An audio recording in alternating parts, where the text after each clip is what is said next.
Oh.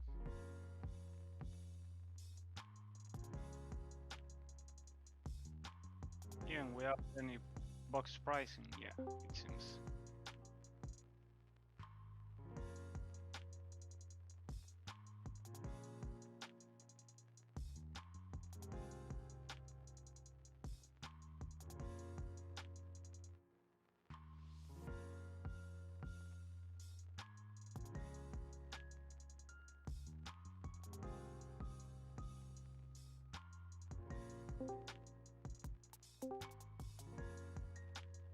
Get your game on.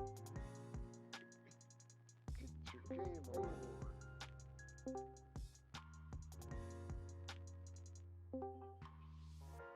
Wouldn't it be Hi, better if Eagle. we move into the tournament stage when you were to make the announcements, Eagle? Okay.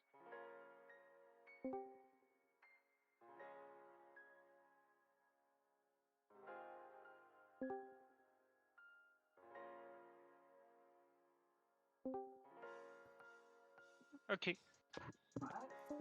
It's red.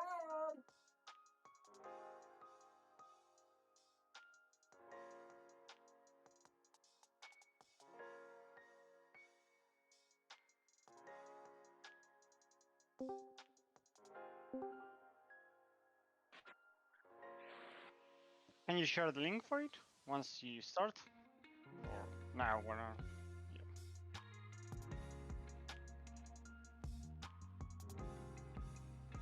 Eagle, I have a question about your stream that I've meant to ask you. On YouTube, it looks like you have a place for chat, and it looks like you're responding to people, but I never see any messages.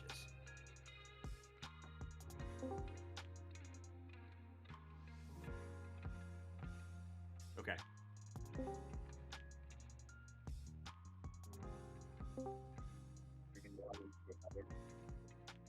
Okay. Cool. Just curious if I was missing something. Like, curious, George.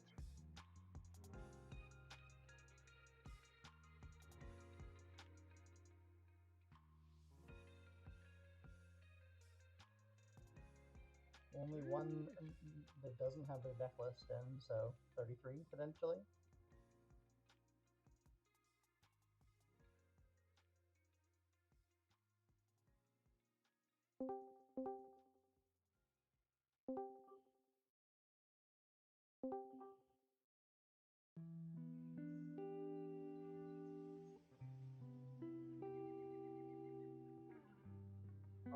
I would like to file a complaint. So, I opened the packs that you gave me today and I didn't get anything. It's okay, it's fine. Let's mess with you. Just gotta have better luck, I guess. Was the Era Vidramon Zero a gag gift?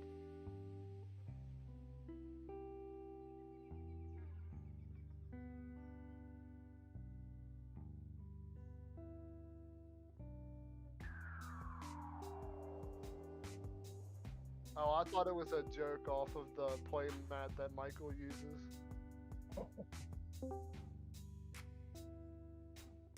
Okay, I appreciate it, by the way. Thank you. You should post your polls, even if they were not Oh, predicted, yeah. to get your point. Oh, speaking of posting the puts, I'm not sure if I got the points marked in the like area foot. Yeah, right now it doesn't make it doesn't matter, but maybe it will. I'm kind of pull shy.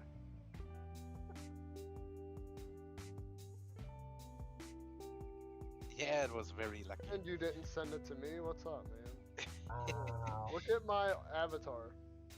Ooh, okay, I see.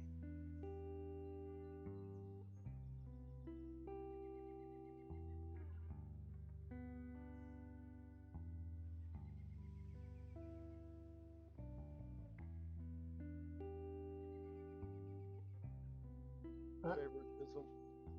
God, I see what you've done for others. What I'm hearing is you're gonna give me the lottery version of the Fender Luga. I honestly absorbed their bad luck for it. My fucking EX6 box was like alt rage mode, alt Zhangpeng, and alt Shakamon.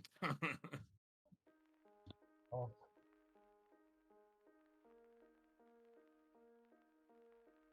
Hmm. Yep.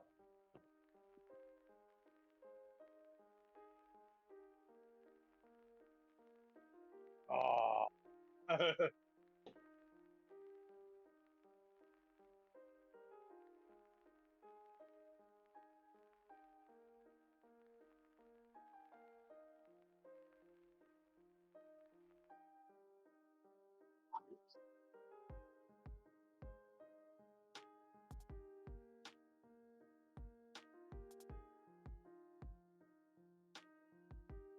It happens.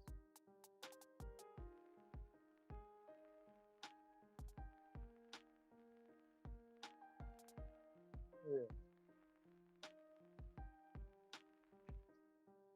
Damn.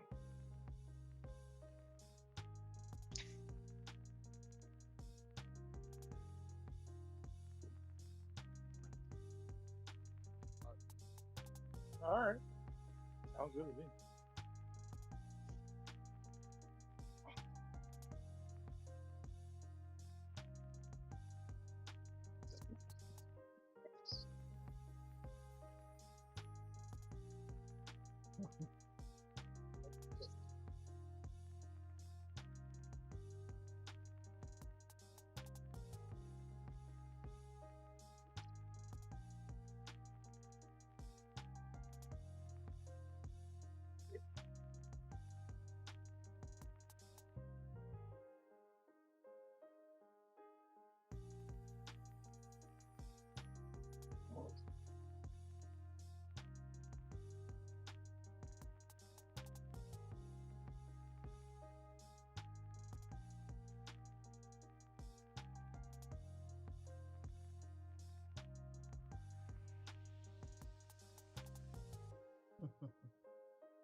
Ooh.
Nope. I think we're good.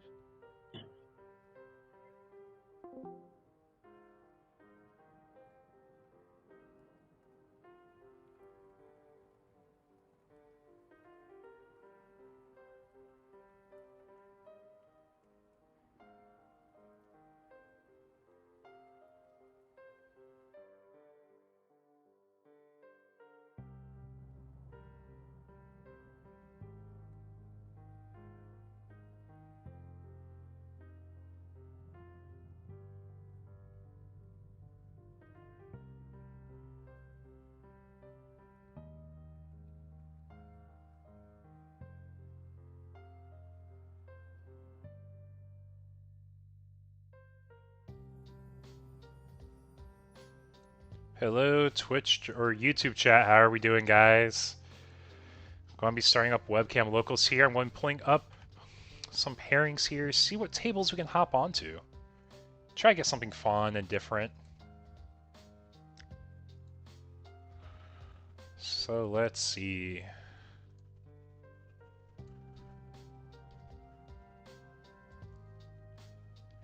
Okay, this might be a fun one. Yeah, that'd be That's something I want to watch.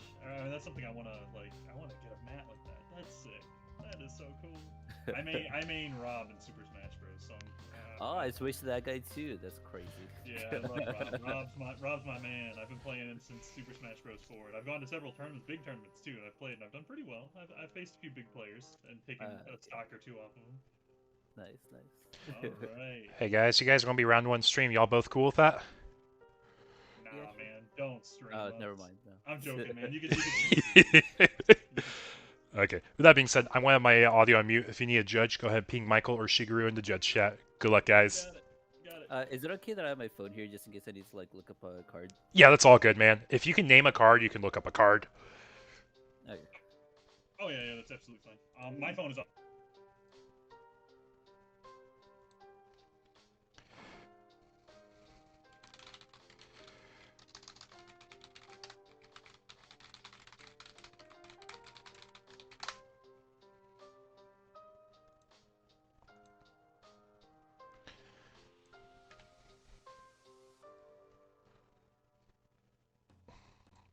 Hey guys, we're here. We're here. Here, let me fix this just a little bit.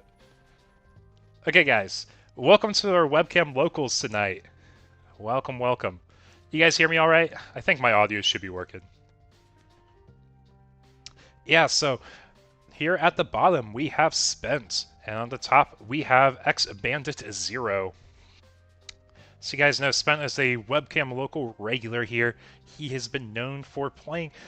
Honestly, he's been trademarked with playing lots of OmniZoo lately, so we might see some tonight.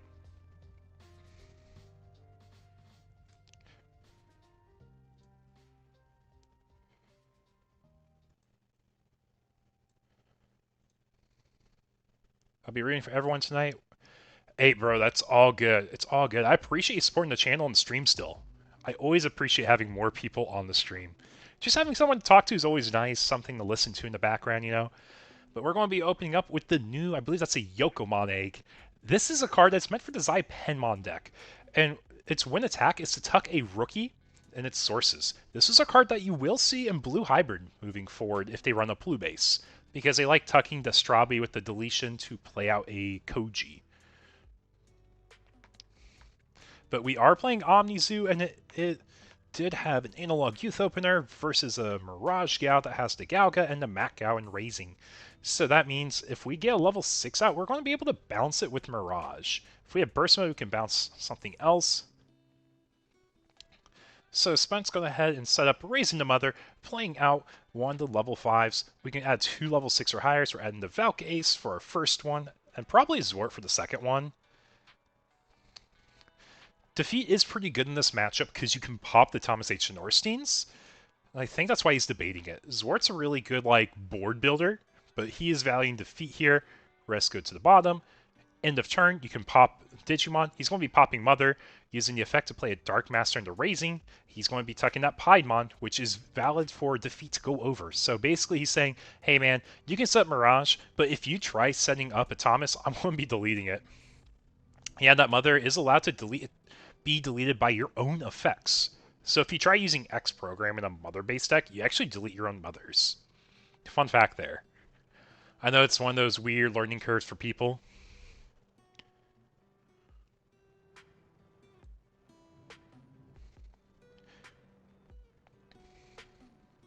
Yeah, so Mirage is going to push out the Mac Gao, go into our BT11 Mirage, bounce the level 5 to hand, and we have a total of 7 in hand, so it's just going to be 1 memory getting refunded back.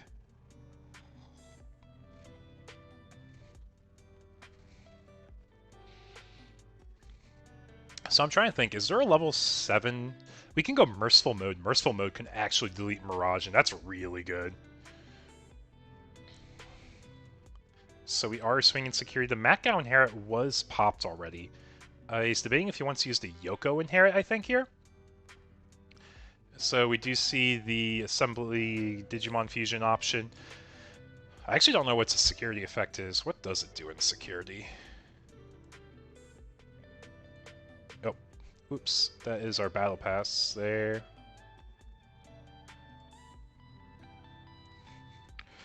Yeah, I know the card's used for, like, Joggers effects. So its security effect is return a level 6 or higher Digimon card from trash to hand, then add this to hand. That is hilarious, actually. So he's able to grab one of those pieces he had to pitch earlier. Okay, I see, I see. Then we're going to end on the blue Memboost after we got the one jamming check.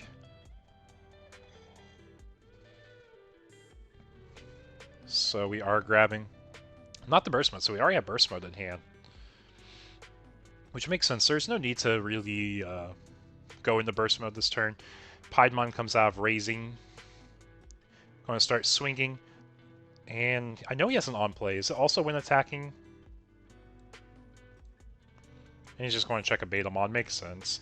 Should live that.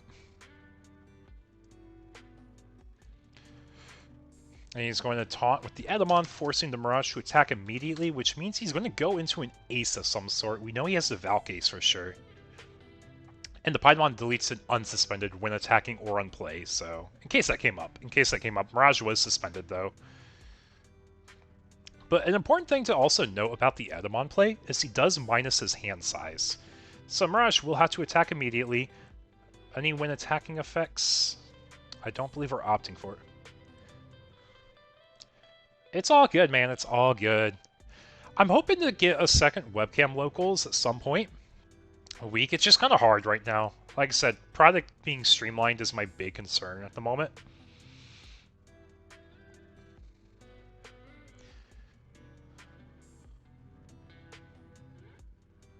It's a lingering 3K.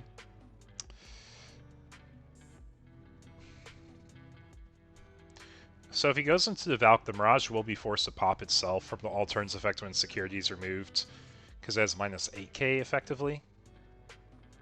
But I think we're just debating on if we want to use our Yoko Tuck.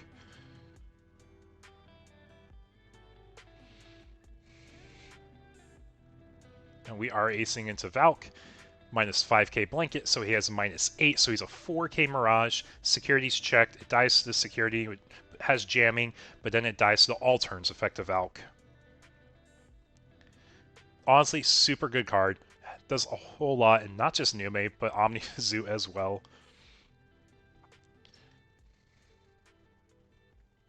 So if we did a second day, it would probably be on Saturdays. It would probably be something like once, maybe twice a month. It's just kind of hard to do like a consistent second day locals for me. Just because I try to do a lot with my in-person community as well. Oh, I don't like this Thomas play. You have to remember, there was the defeat put into hand. Oh, we do have the end of opponent's turn effect for Piedmon to pop himself, though, so it's not as bad. Not as bad. But defeat can't go over either of these bodies, so that Thomas will be sticking. So it's not as bad as I thought it was.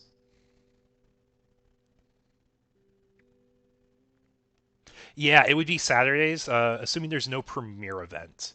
That's kind of like the stipulation for it working on the second day, you know?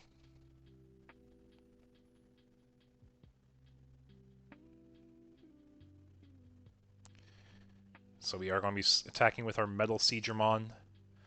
Check a Zudo Ace, we live because we are bigger. Valk's all turns effect will give security +1 because the security was removed. So do we swing 12k 2 checks? I think it should be safe now.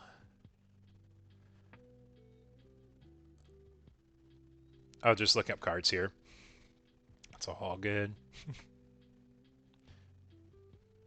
Yeah, the Edamon ESS is a little goofy. You may trash a top 3 or reveal top 3, then play a 3 play cost black or yellow Digimon from there. So it's like meant to play the Sukamon cards out. It could also play out Nume cards because they are low play costs. But really for Omnizu, it's just trashing cards in the deck because Zwart does play cards out trash. So you want to make sure you have that built up.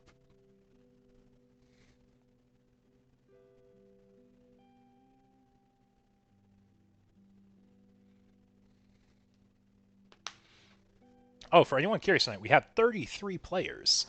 33 players is so crazy to think about because that is legit a third of 100 people. If you just put in that perspective, that's how big these webcam locals have been growing. We are capped out 48 people a week. Our original cap was 32. So I'm actually signed up to play on the October event at the moment. Yes, you will see me there 100%. I am signed up to play at the moment, but there's a chance I might be judging it, just because judge contracts are sent out a bit later.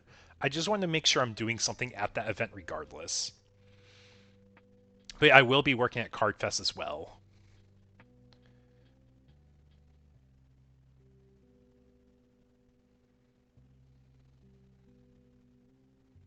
It will die to all. So I know there is a delay, so I'm not quite sure where you're referencing that, Damien. Oh, you're talking about the jamming interaction. Oh yeah, yeah. I'm just saying, like, there's jamming on the stack. It technically would live against the security check itself, but the effective valk happens. So technically, yes. Valk checks when the card is removed from security. That happens first. Yeah, you're good. You're good. Yeah, because it's just like the Takuya or it's just like Wargray X. Exact same concept there.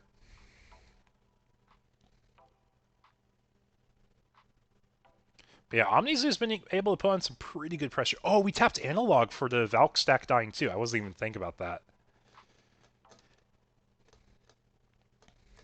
So next week is probably just going to be one more week of BT16 EX7. I need to make sure of that.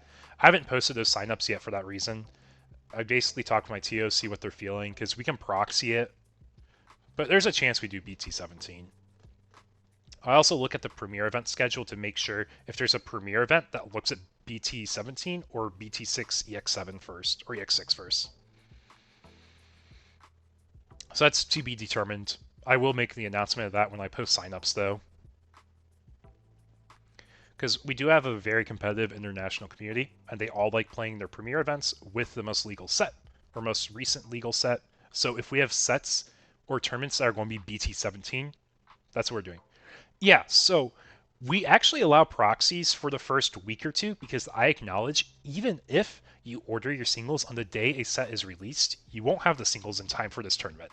So that's why I allow people to proxy as many cards as needed for the first week or two of a set being released. We are going to Zudo Ace and bounce the Seedramon to hand. Is that a Zypeng on the Mirage side? I actually can't tell. Glare's a little... Oh, it's a level 5. It has to be a level 5 because the Seeder's level 4. I'm not quite sure what it is. It might be the new Zypeng level 5, though. The Zypeng level 5 does see play in Mirage, too. Just because it gets, like, double ESS effects.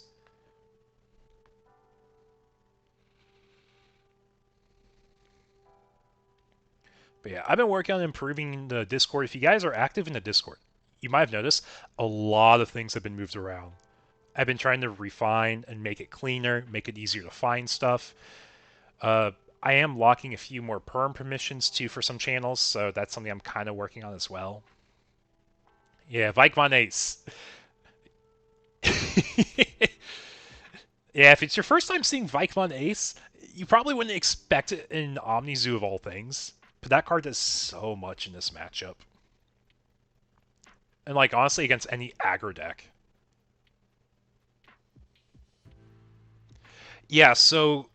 Yeah, I get that. I get that. Not everyone can get a product during PR week, because stores typically have a smaller shipment wave, because the idea is you only get the products you need for the pre-release event itself, and then they ship you main release products in, like, ideally, like, a week later.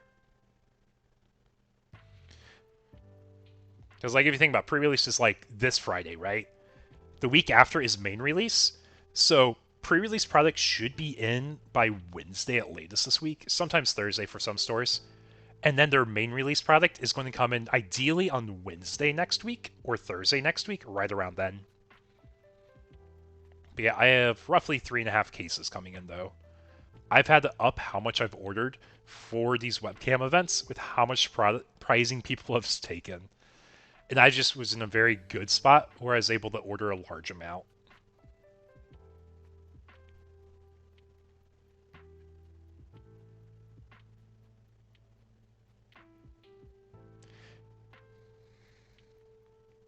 Yeah, I mean, it's... So the idea is it's the same product. That product is, like, quote-unquote intended for a pre-release, but a store can really do whatever they want with it.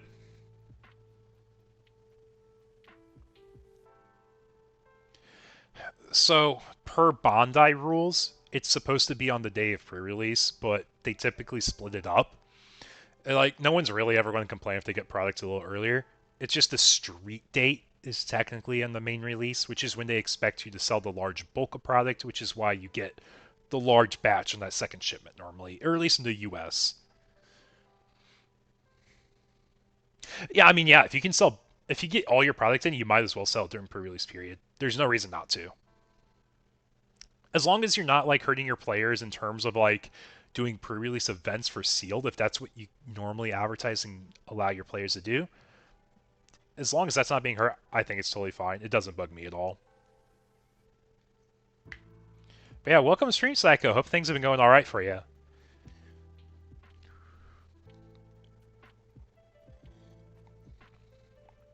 But yeah, it looks like Spent took game 1 against Mirage. Unless I just missed an entire board clear. He had a really big board. He had presence. The Vikemon did a lot there. But I'll be honest, I was entirely drilled in on chat. So, selling early used to be the only way you wanted to sell singles in Digimon. Or at least like the main way if you're cracking product. Because prices were the most inflated at that time. But we're entering a weird era of Digimon right now. When I say weird era, I'm talking product is harder to find. Because product is harder to find, you have less supply. Less supply means less singles in the market. And when people realize how good some of the singles are, the prices move fast. Like, a good example, look at Valk Ace. Valk Ace was a card that was going for like $5 during the first week of sales, and during pre-sales, about 8 to 10. It's about a $20 card here in the US now.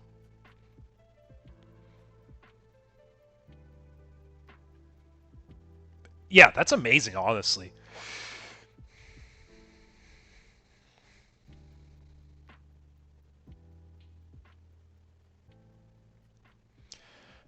It's not even hype. Like, I point this out in a channel.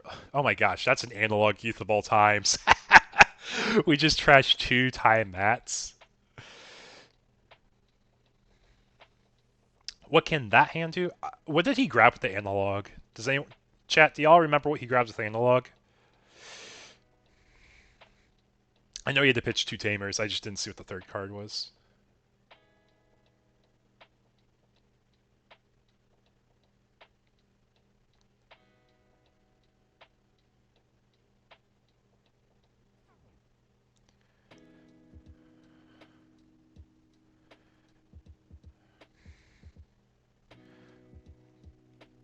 So I don't like getting people into a FOMO. I really don't like FOMO.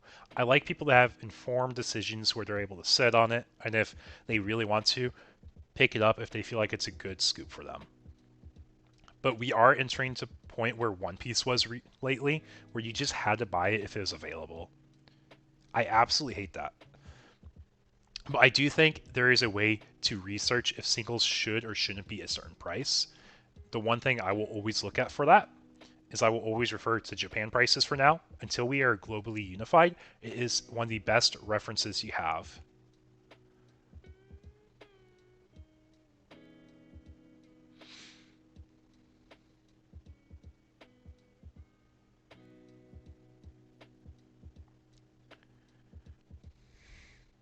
Yeah, but yeah, it just really depends on like what the singles were you were looking at, you know?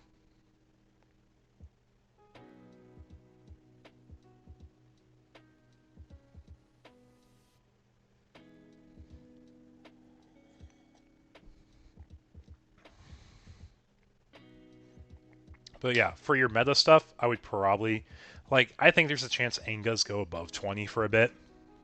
It just really depends how much people play new deck. How am I? I'm doing great, man. Doing great. Thanks for asking.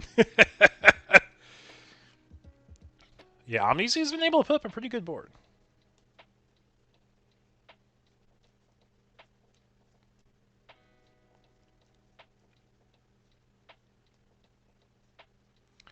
But yeah, so let's see. Yeah, Metal Seedramon, Lady Devimon. It is currently Omnizy's turn.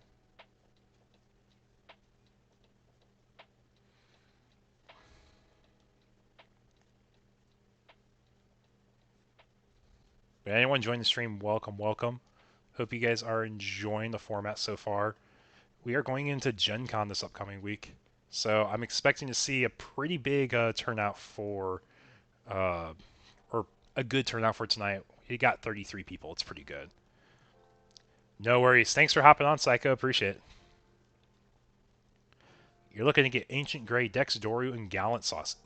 Gallant Top End's really good, man. Crimson Ace, it's crazy. Dex Doru is a really good line. It's probably a better line just for the one set. I think it does kind of get creeped out with the next set, sadly. But it is a good deck for a while.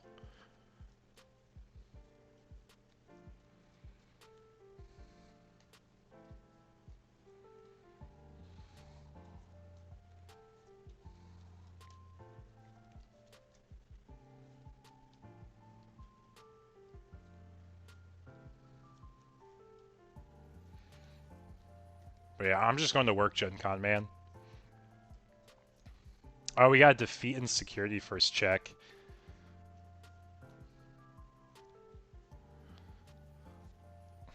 Yep, Mirage is forcing security bounce to hand. Get 2 memory refunded. Going to restand. Got burst mode here.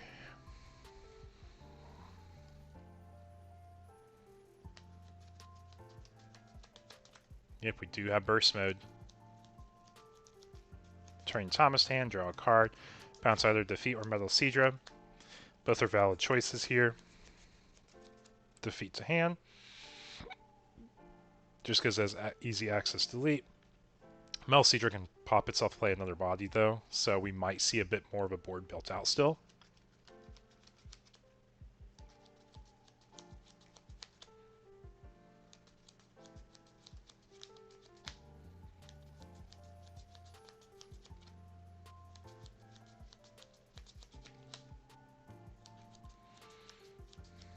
So Burst Mode is going to use its effect to strip the OmniZoo player down to 8 cards in hand, so we're doing a shuffle. And we're just going to ask how many, which cards, 4, 5, 6, 7, 8, 9.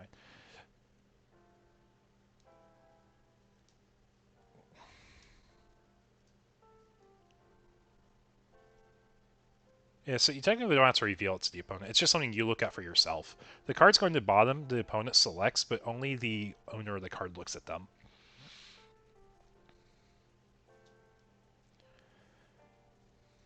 My LGS sold out. My LGS, one of them put up 5 cases of product and sold out the 5 cases of product within 48 hours. All the other stores don't do pre-sales. They only sell product once it's in hand because they want to make sure they have enough to allocate towards people. So LGSs are basically waiting till release day for the majority here, but the one store had 5 cases sold out within 48 hours. It's been hard to get products.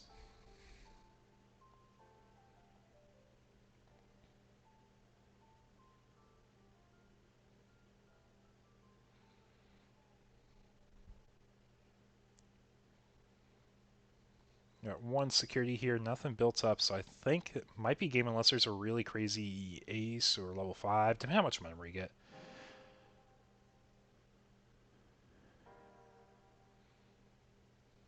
Yes, just for perspective, my Digimon community is about active 150-ish players here in Austin. Our locals get about 20 to 30 people.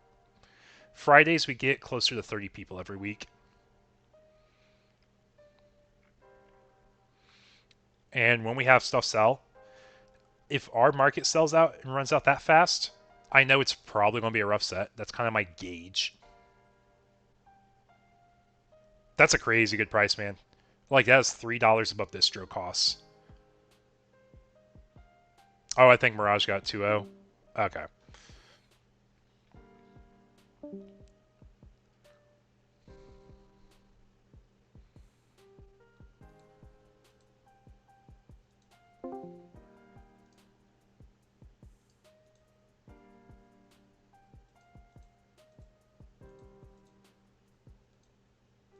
What is going on here?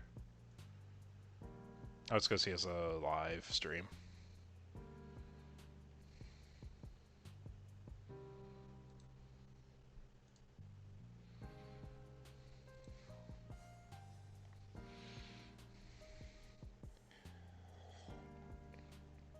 as you can guys tell, some of our local player or webcam local players have some of the channel sleeves. If you get typically top 8 in webcam local, you'll get them. For our super big top out turnouts is top 10. Try making it go for roughly top 30%. No, he did give you a deal. That is just a straight up deal. Like, putting aside $60, $67 a box for 6 to 9 months to only make $3 is crazy good. Like, just timeline wise. Like, I love the fact he's able to do that for you. Because, like, when Digimon was hard to move, you just had to move it for as low as possible just to make sure you didn't lose your margins. Like, think of it from this perspective. If you are sitting on a $67 booster box that you could not sell for $80, and then we are into the next set, nobody wants that set. And you're not selling it for 67 anymore. You're probably selling it for the 65-ish.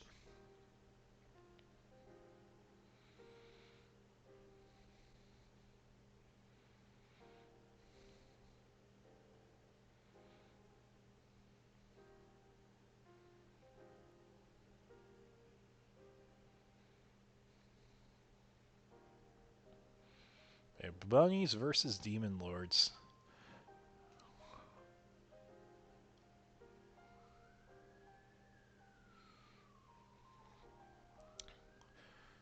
So, I always have to remember what the Demon Lord effects are. I know Lilith says on play until the end of your turn, or like end of attack, you basically delete yourself. So Armor Purge could fix that, because it substitutes a deletion effect. Got 8 people on stream. Welcome, welcome. Hope we're all having a good time over here. How's everyone round ones go? Had 33 people tonight, so pretty big turnout.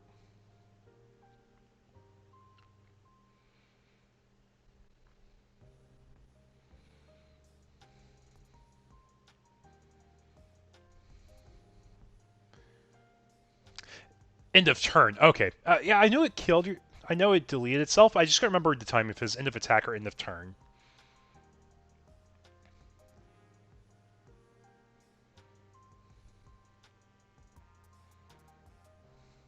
But yeah, this is a deck I'll probably be building sooner than later, because I just finally ordered my Goudas. They are sub 20, and I said that's the time. That's the price I said I was going to commit to it. So I have my 3 Agudas coming in. Got it for like $59 on TCG Player after tax and shipping and all that. Pretty happy with that. Because I already have all the other cards, besides like maybe one Lucy.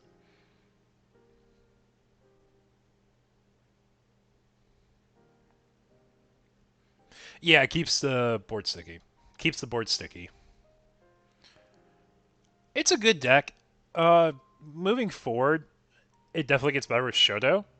But if you're saying, hey, this deck's insane with Shoto, why don't you just play like Mother Control, you know? You have immune blockers. But having 1 layer of protection is really good in comparison.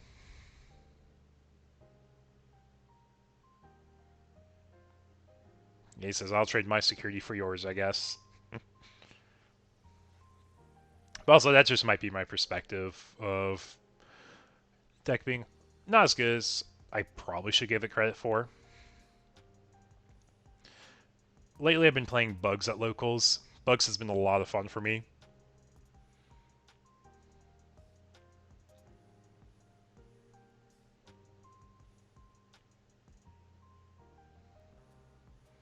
I mean, yeah, a lot of decks get better with Shoto. Any deck that's able to spell out big bodies, Omnis, or not. I'll be real, I don't think it will. I think it's a good deck, but I don't think it's that good of a deck. It's annoying. It gatekeeps decks. I'm not going to deny that. But Death X becomes a much, much better tempo card. And because Death X is a much, much better tempo card, I think there's a world you can see Setcon come back. Because Setcon loves time to set up, so does Mill. Mill likes time to set up as well. It might be a meta call for Mill to come back.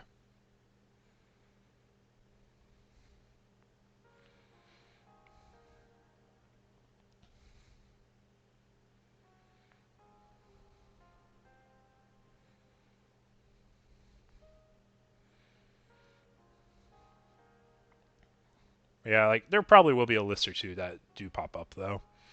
I just don't expect it to win big events. It might the first week or two just because it's new, but I really don't see it doing more than that.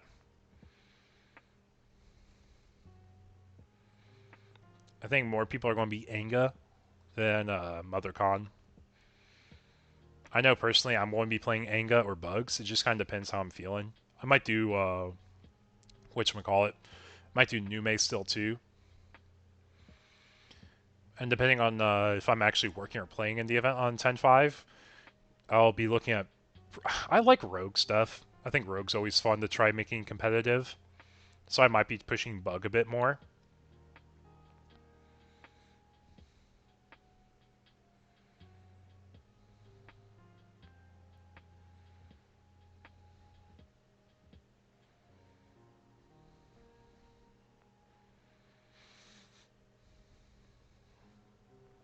But it's one of those things we can kind of tell with time, like how it's going to evolve for our format.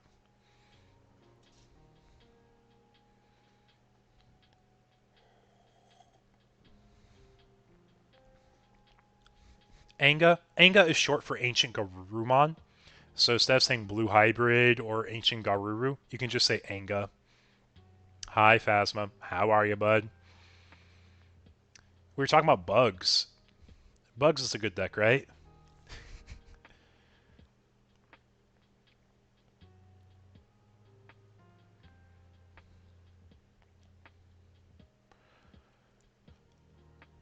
Hey, Phasma, do you sign up for 10.5 Regional?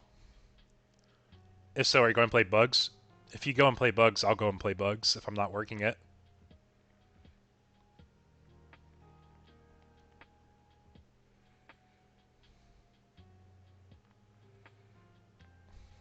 Yes, I see ya. I see ya.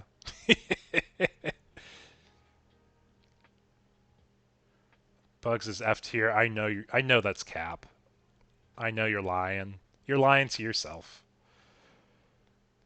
I mean, if you think about it, you and I have been winning locals here in Austin for the past, like, 4 or 5 weeks of Bugs.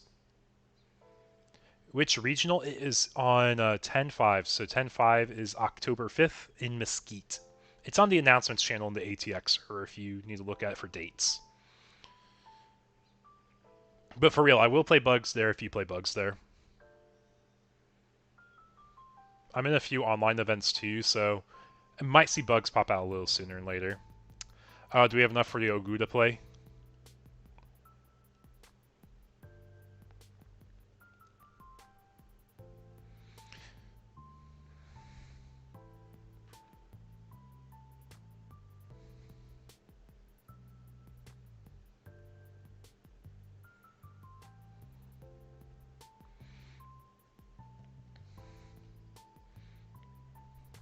You want to play Anga too? Okay. Okay, bud. I bet you are. I bet you are.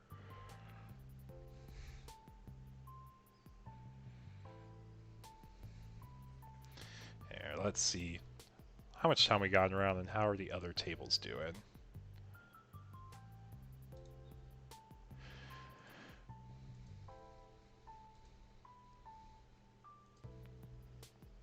"13 of 17 tables completed."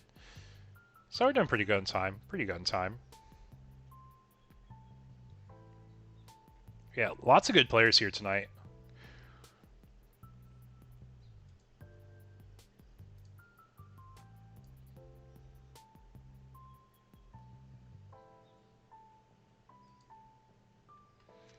For BT17, Dex Doragora is a good deck. It does have a room in BT17 alone, just because it is the anti-tower deck.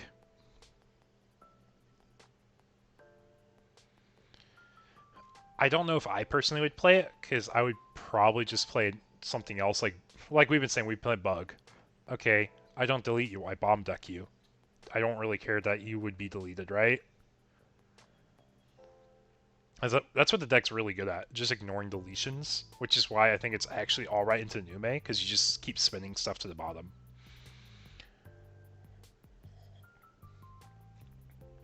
I mean, I finally got over my Mirage phase. I was playing Mirage for like every week for a few weeks.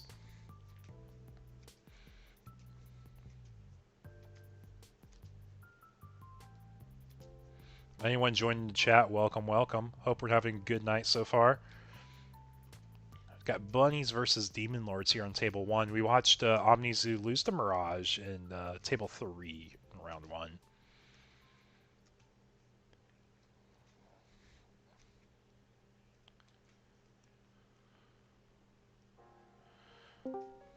Ooh, I think we're seeing a bunny warp here with the Tamer. I'm not sharing sauce. I'm just saying what the deck does, man. That's what Bugs does.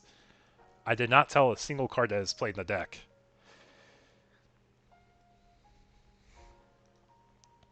I mean, who also listens to me, you know?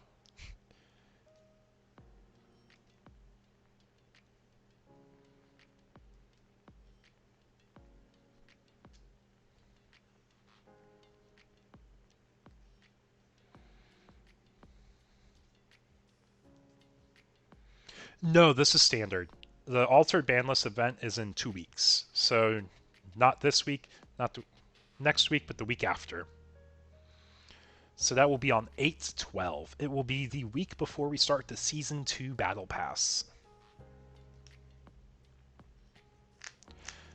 And the reason we're doing that is because we'll give people a chance to earn battle passes for $10 each. That webcam local. It's a fun rules event. I'm not going to put top heavy pricing on it. It's going to be good pricing still if you get like the top placements. Because if you place and you get you either get a $35 cash out for $10 or you get a battle pass. I'll be pushing the announcements a bit closer to that date, emphasizing that. But next week, I need to look if we're doing BT6 with EX6 in the format or if we're doing BT17.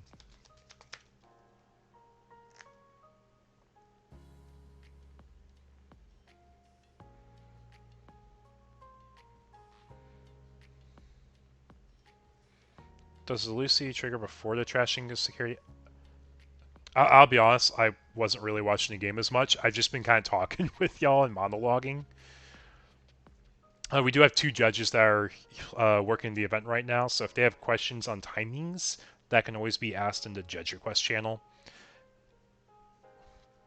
And yes, I technically am a judge, but like I said, I'm not really paying as close of attention right now because I'm just kind of having a conversation with y'all. But timing for effects, what trash to security? Oh.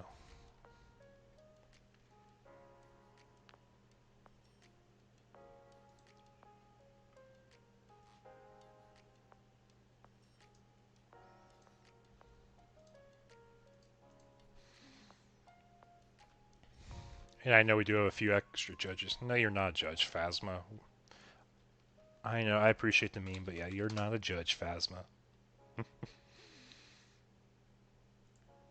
So, when this card would leave battle by returning 1 loose one from sources trash. End result's the same. Okay. Cool, cool. I just want to say, like, if it impacted the game state, I would be a little bit more aggressive towards fixing it. Honestly, I probably should have regardless. But it's the all turns effects that we're using here.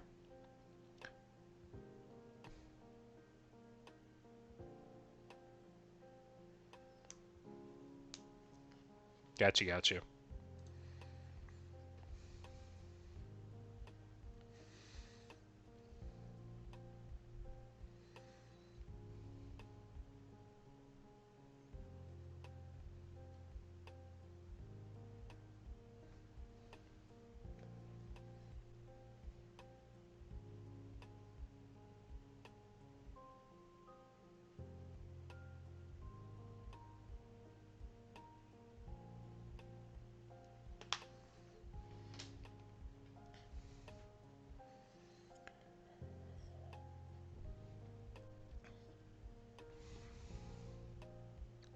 Okay, let's see. How is our round 1 looking? You just clean up the results here. Okay. We'll be back shortly with our round 2 pairing, folks. So make sure you stick around. If there's a game or deck you want to see, feel free to drop it in the comments. But I'll be back.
How we doing, guys?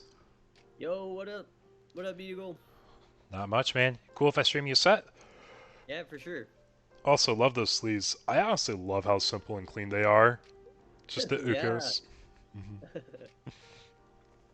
I know, when I saw them, I was like, ah, I wish it was the 50 set of these instead.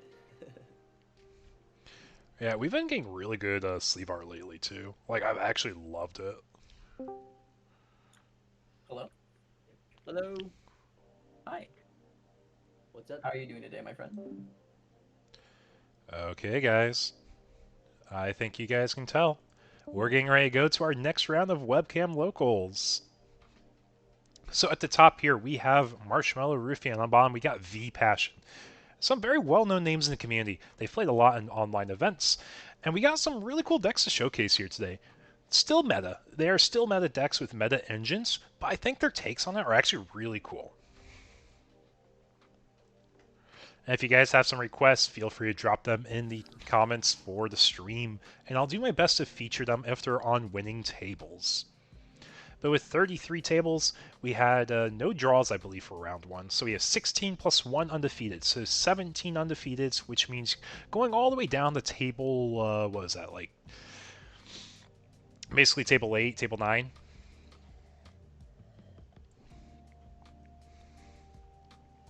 But we're expecting 5 rounds of Swiss tonight.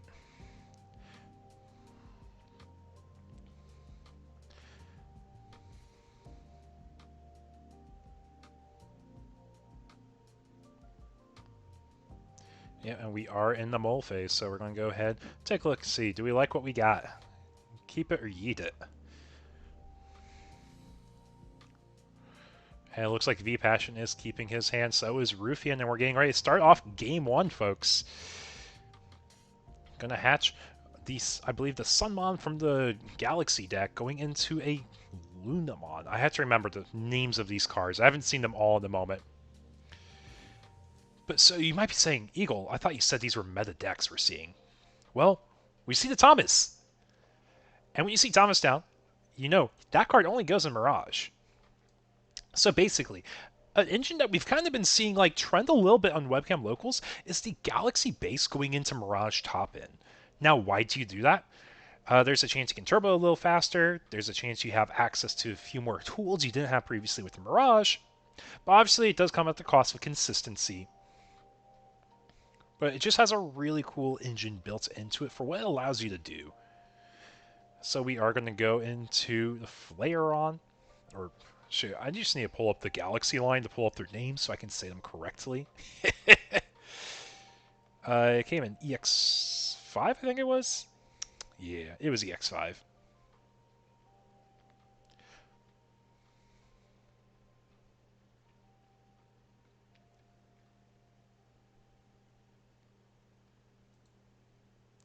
Yeah, Pheramon was the one. Then we go into a Galga. So technically, one thing we also need to remember, the BT16 Galga, or EX6 Galga, was actually a Dawn Dusk support as well. So you are able to go over the correct trait Digimon into a Galga, which all the traits do have. And we are going into the level 5 for the Dawn Dusk deck, which is Creskmon. Yep, and if you have 3 or more sources, you can reduce its Evo by 2, which means if you got Mirage, you already have Mirage. But we are going into Dianamon here.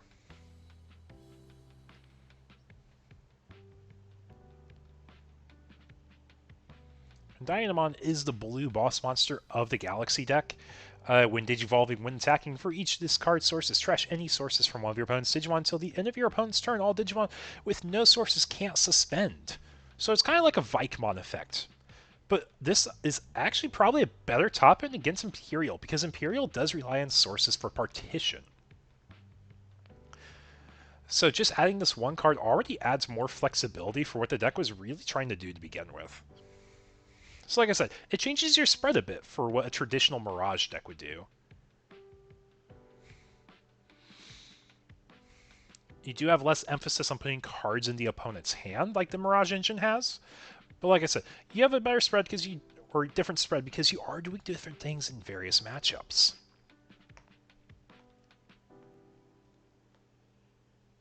Also to note, Dianamon is a blocker. So it stops any jamming rookie chips you may end up seeing. But yeah, because we saw that Thomas in like turn 1, we know this is a Galaxy Mirage engine deck. So we're going to be a bit more mindful of that as we just evo into XV and raising.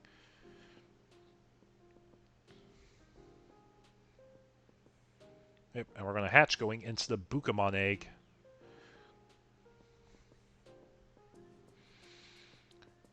Go into the, is that Lunamon? Coronamon's the red one, I believe. Yeah, Lunamon's the blue one, Coronamon's the red one.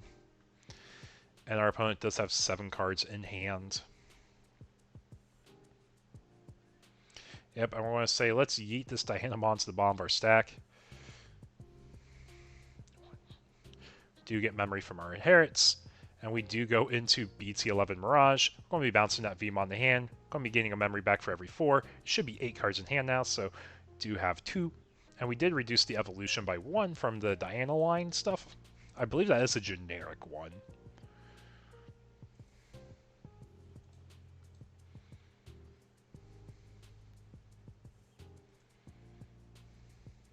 Yeah, it's from the Sunmon's ESS. If we do check jamming into the Pyildramon. And we are just going to play an Uko for 3. So when we raise, we're going to hatch again. So Imperial's going to raise that XV. In Star main phase, we got 2 dual tamers here, which is really important. It sets up our DNA plays. So we're going to start with the Vmon. We're going to be reducing our hand size because of it.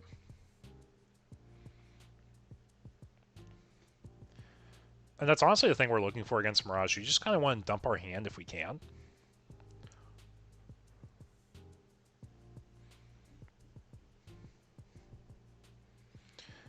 Go into Stingmon. And we're going to go ahead and DNA. We're going to gain 2 memory from the Stingmon and XVmon effects. And then we can tap our Davis Ken dual tamers, and we'll actually strip 3 sources of our own choice. And we do gain memory with it too, assuming we tap them both. Yeah, we're going to be tapping them both.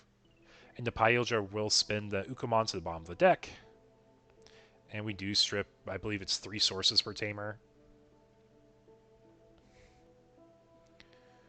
Yeah, quite a stacked strip. But the Mirage All Turns effect is live still. So that's one thing, like I said, to keep in mind. I don't believe it's been procced from any effect yet.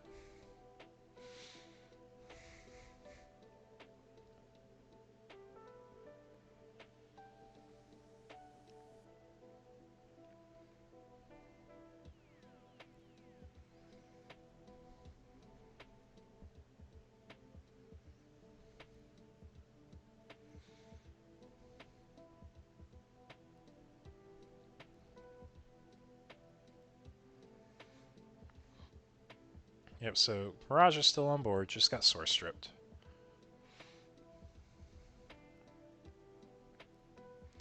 We are going to go into the Imperial Dramon here. And I believe it's going to keep him tapped if it tries to swing. I know we have quite a few Imperials here. When digivolving, one of your opponent's Digimon or Tamers can't unsuspend until the end of their turn. Then by suspending one of their Digimon or Tamers, unsuspend this Digimon.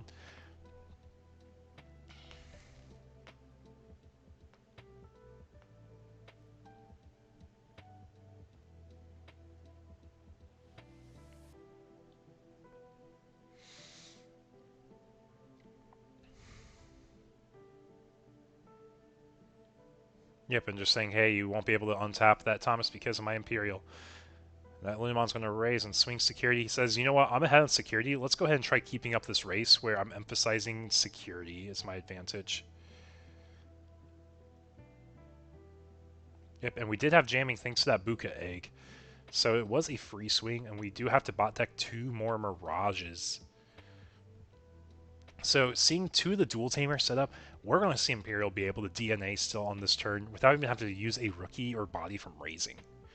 Go ahead, use the first one, play the Vmon from, I believe that's a... I don't think that's a BT8 one. But I know he grabs a free and a Davis name tamer. Second one, Star Main, we're going to play the other Vmon.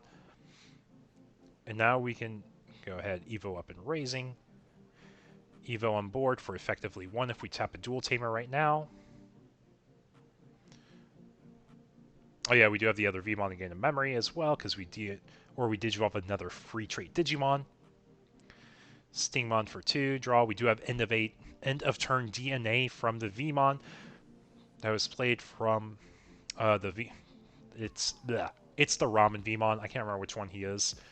But we are going to see the dual tamers gain memory strip sources again. This is the Pyldra that grants the aura of not being able to restand on the opponent's board. So we may be down 2 security to 4 or 5 security, but we're able to control the board right now, and that's what matters for Imperial. And once we get the board controlled, we're able to swing and go very aggressive. But we do have to be mindful of all the card draw we get. So that's another reason that you saw V-Passion not use a win-draw ESS here. Yep, so Imperial will swing and restand. And I think we're debating an ace, actually. If we Zudo ace here, what does that do for us? It won't bounce a stack. But it could set up a Vikemon ace if we have a Vikemon ace next.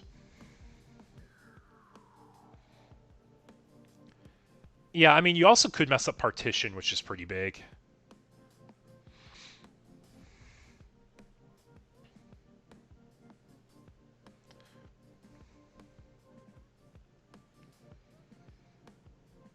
Because an important thing for Partition, you do need to have both of the correct Digimon levels and colors.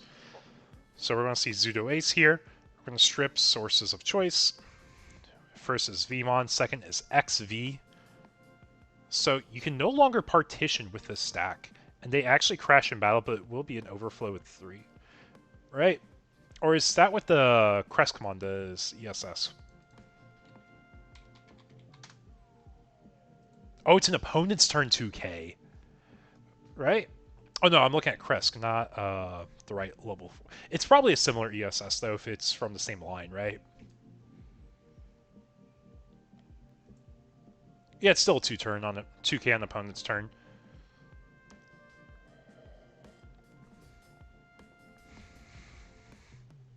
Actually, a really cool play you did there with the ace. And I think V-Passion kind of knew his potential out, but not thinking about the inherit, maybe. But nonetheless, I think V-Passion's in a very good board state. Having 2 dual tamers and the Davis on board. If we see a Mirage come out, it might be a little different. But we just need to make sure we have the rookies that don't search on play. So we're going to start by raising our rookie. We got 2 dual tamers we could choose to activate. Yep, we're going to start with the Ramen Vmon. There's no Mirage in field, so we don't feel as bad about it. He did bot deck 2 Mirages with a search earlier. So that is another thing to keep in mind. And we're going to see second one, play a Wormmon. Wormmon on play. It can Evo from the trash. And I believe we do have quite a few sources there now. Yep, we're eyeballing the XV for a cost of 1 less.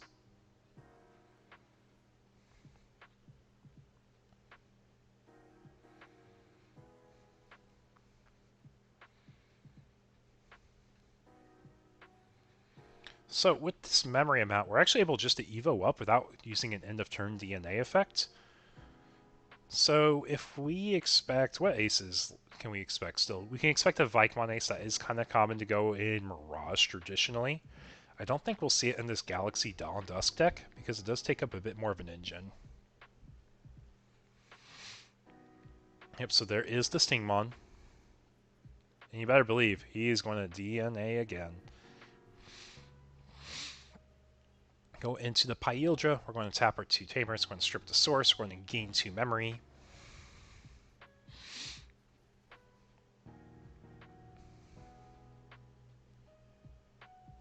Yeah, it does make Wormmon more flexible. I think it's cool too. So we're going to swing. Got jamming thanks to the XV inherit.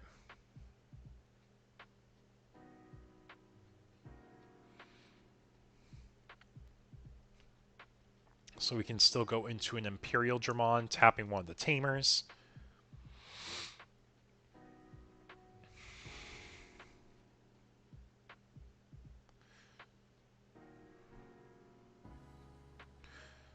Is this a potential lethal angle I'm missing? I don't think we have quite enough to go for game.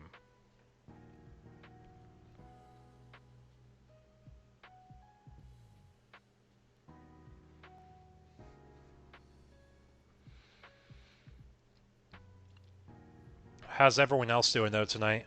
We have a good round 2 so far. Let's see, did we have an interesting round 2 results so far? Looks like we only have one table and then the one buy finished so far.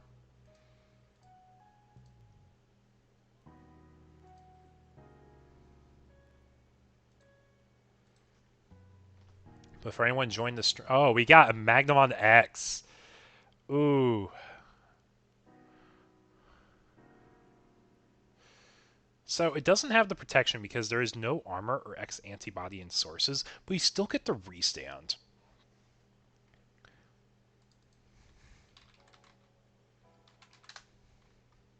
Right. All turns and the cards removed from security activate the when digivolving. That happens regardless. And the when digivolving is if you have Magna X or Armor Form and trait, you're immune from effects and you get 3k. Unsuspending is unconditional, so you get to restand regardless. They just said, hey, that's a bit much for me. Let's go ahead and go to our next game.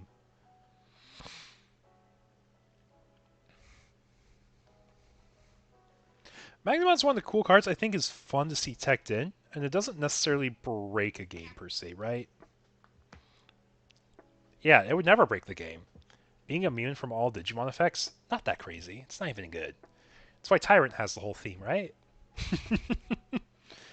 I'm just teasing y'all. I know, Magna is a very strong card. It's definitely a floor power level card, just depending on the design space they want for Digimon. They might be pushing more decks to basically make that the floor for what they want, to kind of push out old design. Because if you guys remember Jesmon Symptom is what I always call it.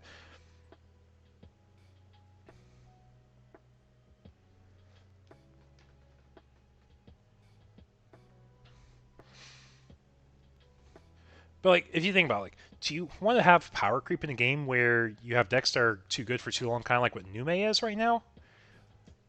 And I don't know if you guys saw the East video today. He mentioned that Shoto was kind of an answer to Nume.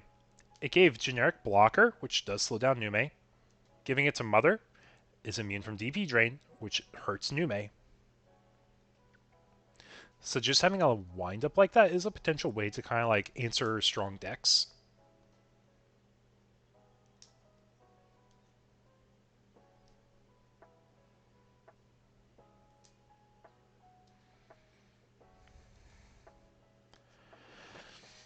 Looks like we're struggling. So we push out starting main. We do have our dual tamer we can use, which will play out Vmon. Vmon top 3 search for a free and the Davis tamer. So looks like we're picking up Stingmon here.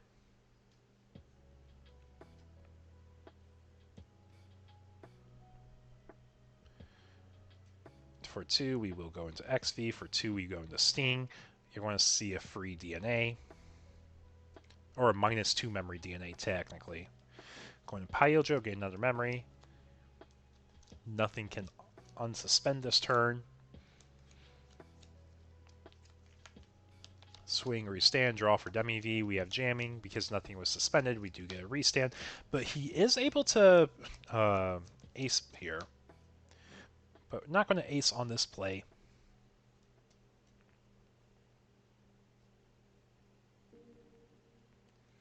We do see a Dianamon. Thanks to XV, we do have jamming for the swing still.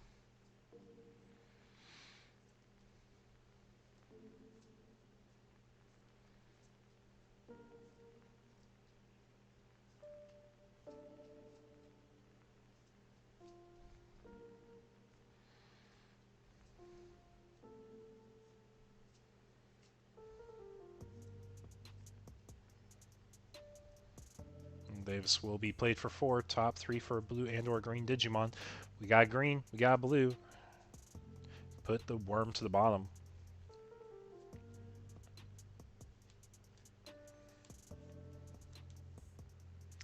We are going to see the Crestmon here for 3.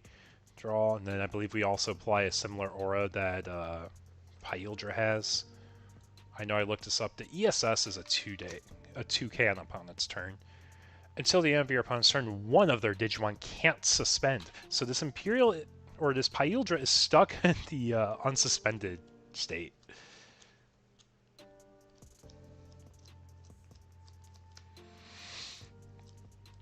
I don't think it's going to be an issue here. Get a free rookie, you have enough memory to play another rookie.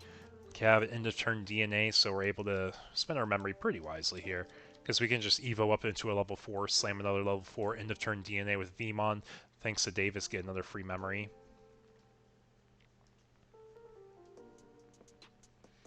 And depending on which level 4 we have, we can get an extra memory on top of that.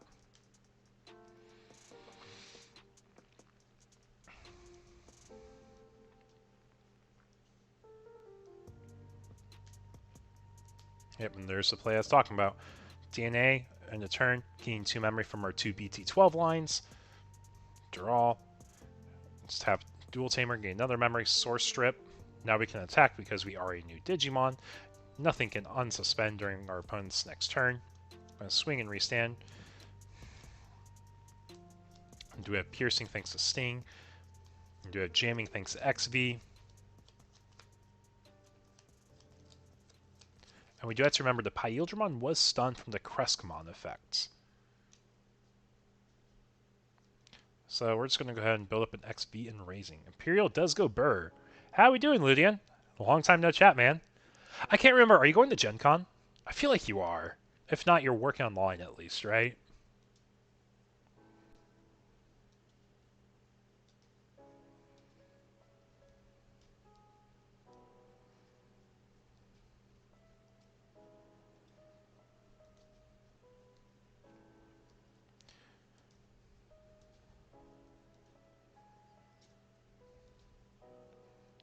Yeah, I'm personally excited for Gen Con. I think it's going to be a fun week. So we are going into the Galga for 2, draw. And I think we can just say, hey, I don't need the sources. You probably have enough cards in hand. You've been drawing quite a bit. So I'll get my memory back.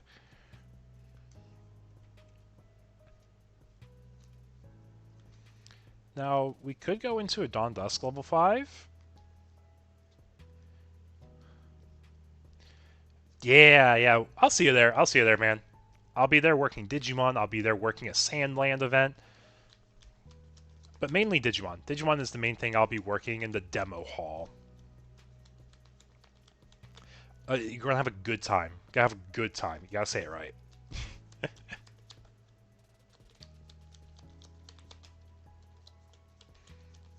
Yeah, we're in round 2 of our webcam locals right now. Seeing a Dawn Dusk Mirage Trio deck versus Imperial. Game 1, we saw the Dawn Dusk deck kind of had a good start, but then it just got answered real quickly from Imperial source stripping and just kind of undoing everything they did real fast. So, like, even if we go into a Mirage here, Partition is still gross.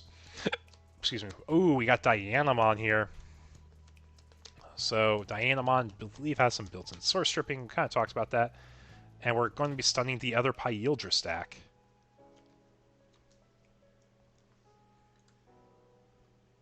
I always have to pull up my Dawn Dusk Galaxy cards. I think we had maybe one person play the deck here in Austin, so it's not something I'm super familiar with, but I understand the concept. I know I looked up for each source, trash a source from another Digimon, then Digimon. All turns with no sources can't suspend. So that Pyldra is locked, but we do have just the other XV, we got the other Pyldra. And it's only one security. I don't think there's a lot you can really do. There's no level 7 aces yet. We are a blocker, though.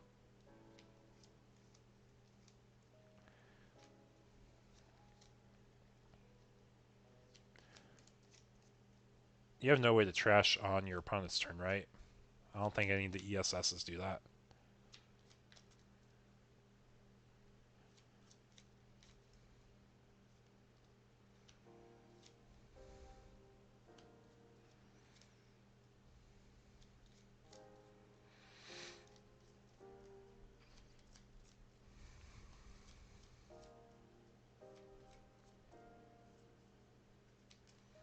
But yeah, I'll be leaving for my flight at like 3 a.m. I have a red-eye flight.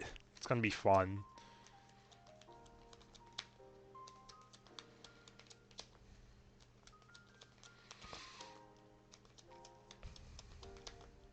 Yeah, we can go ahead and DNA into another Pyuldra here.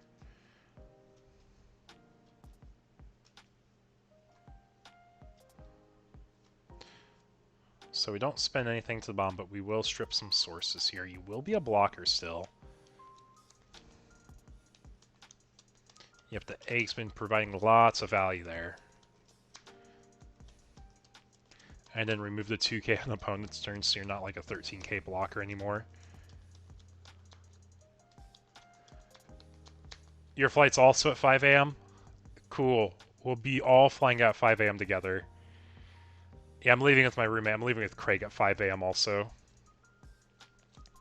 I think Sandland's a fun-looking game. I like what it is. We haven't had a real tabletop game like that in a moment. But yeah, that is game for Imperial. V Passion taking the set, going to round 3-2-0. But yeah, I got 33 players tonight, so I think we're expecting a full 5 rounds. It is possible we end early if we have lots of ties.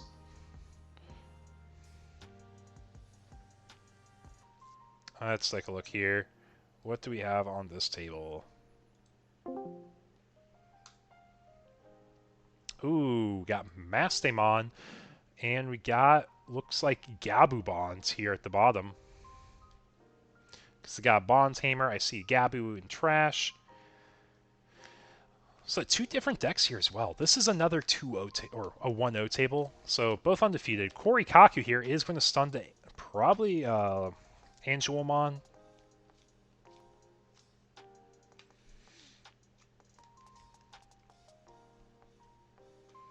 Gosh, seeing 4 different tamers like that's so funny. Oh, they even have their own spread tamers too. I think everyone wants to play Neopets though, right?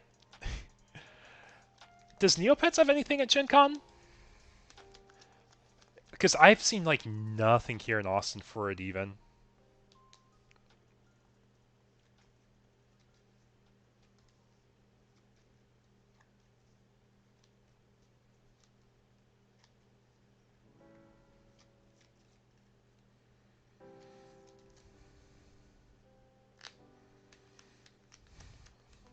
Also, kind of the miscellaneous side. There's a good chance I might be moving to Dallas sooner than later. I have been interviewing for new jobs lately, and I am in the second to final round of an interview for a job up in Dallas. If I get that, it won't be ATX Eagle X Gaming anymore. It'd become a DFW Eagle X Gaming. You got promos also in tournaments? Awesome. So Neopets could be popping off. I'm assuming you're probably working in the event hall, right, Ludian? Or event hall for like tournaments?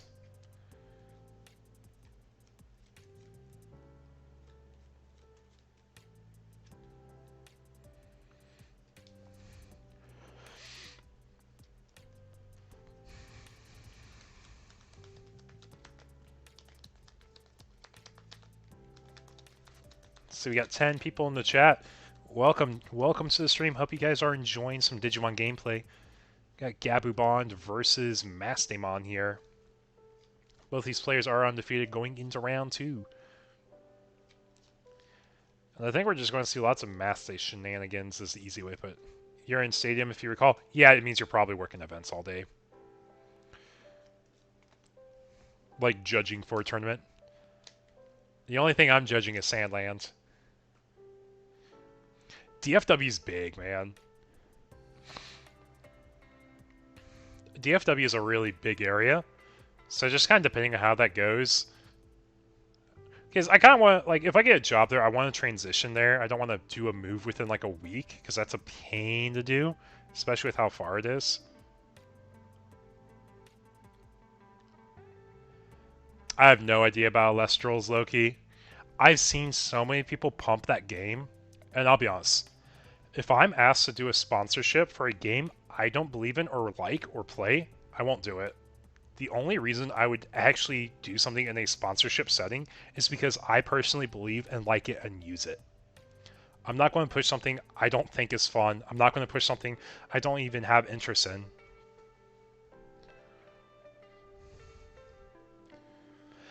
Probably. Very good chance he would. Very good chance he would.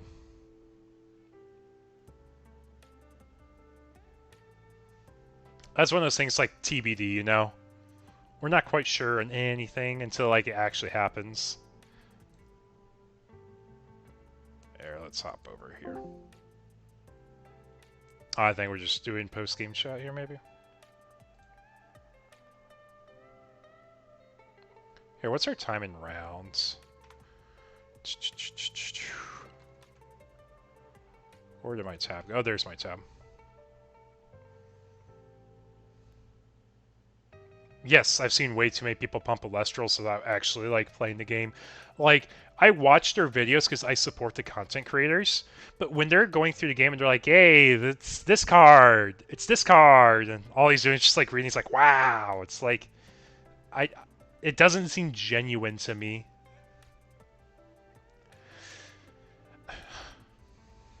I can't speak much to the gameplay itself. Yeah, this table's already finished up. Here, we'll just chill in our Judge Voice channel. And let's see, what tables do we got still?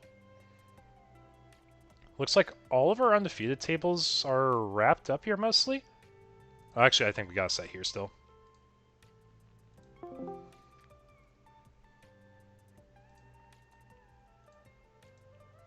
Okay, there you go. Now let's see, what are players playing on this table tonight?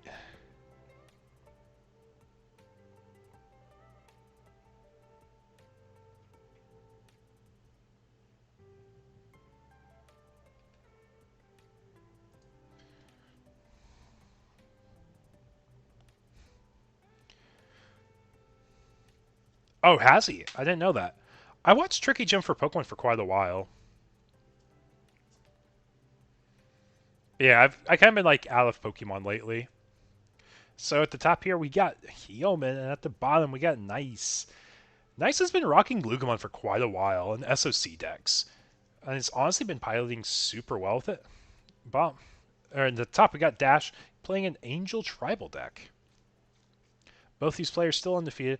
Luga's still missing a rookie, or SOC pile is missing a rookie. We're going to go ahead, pot deck Doragora, add Solugar to hand.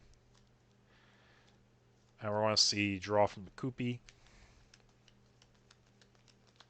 And Anjumon doesn't have an effect to really worry about right now, right?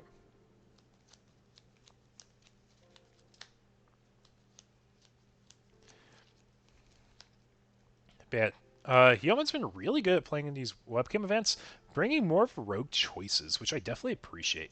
He won with Birds 2 weeks ago. Didn't do so hot last week, but he still played. He still got a 50% win rate. Now we're seeing what he's bringing tonight. Lots of security manipulation. It's definitely Yellow's gimmick. Yep, and just kind of explaining what our Angel is doing here. Oh, I love seeing it. We've had crazy growth here on the channel, man. Like, people have loved coming out to these webcam events. Here, let me open up this deck list here so I can kind of tell you a little bit more what's going on, because I actually don't know all the cards either. This is a deck with so many 1-ofs and 2-ofs. Yes, Birds. Birds has been popping up even for Austin.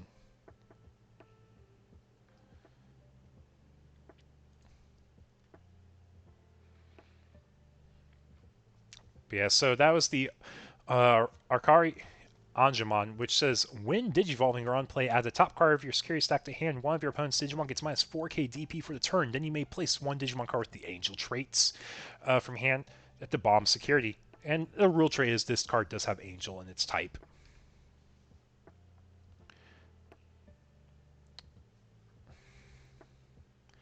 Rough for Luga, we're still missing the rookie.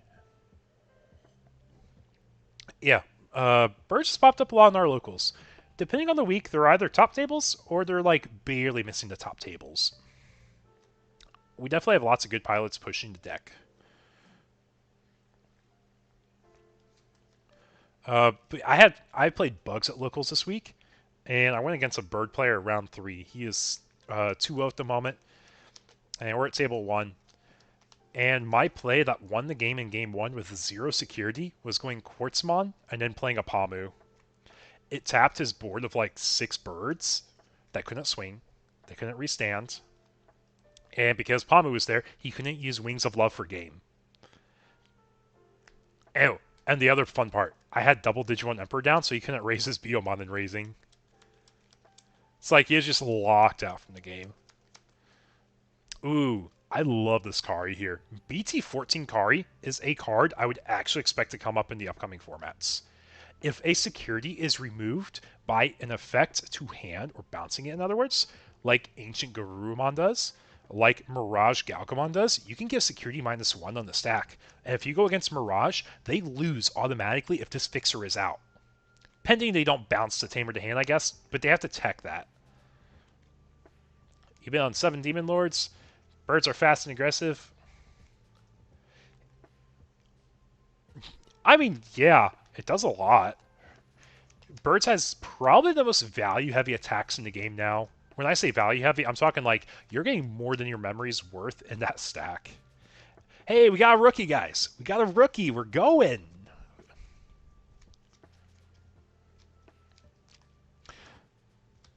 And we're going to play another rookie. So Pata comes out. Pata's looking through our extra large security here. Says, surprise, we got a level 4 here. So we draw for Digivolve. That happens first.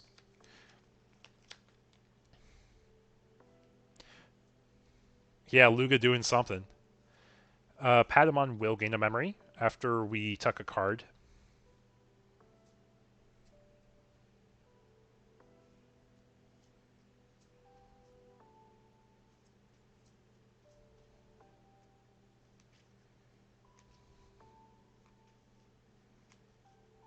Oh, yeah, there's no chance he slams that rookie if he had it in hand the turn before. Yeah, you're right. He probably drew it off of that Evo. So Patamon effect's going to finish resolving by putting that level 4 or the vaccine in sources, and then we gain a memory for Patamon and Gatomon. Gatomon does see the security itself being removed. So a lot of people question, like, why does card see itself from effects? Common examples of cards that see themselves from effects include the Dorumon that's used in Alphamon or Machinedramon. Was that BT8 Dorumon? He sees himself added to a stack for sources. Another common example is Anubismon that grants Rush, the old one from BT4. He can grant himself Rush. So it's just goofy. People don't realize, like, cards can see themselves get played and gain effects, assuming it doesn't say other Digimon or other card. It typically is good for their effects. But yeah, Luga player's just doing the best he can. He's just standing there. He's like, yo, man, you've been doing a lot. You've been doing a lot. I would love to have a rookie. I would love to play.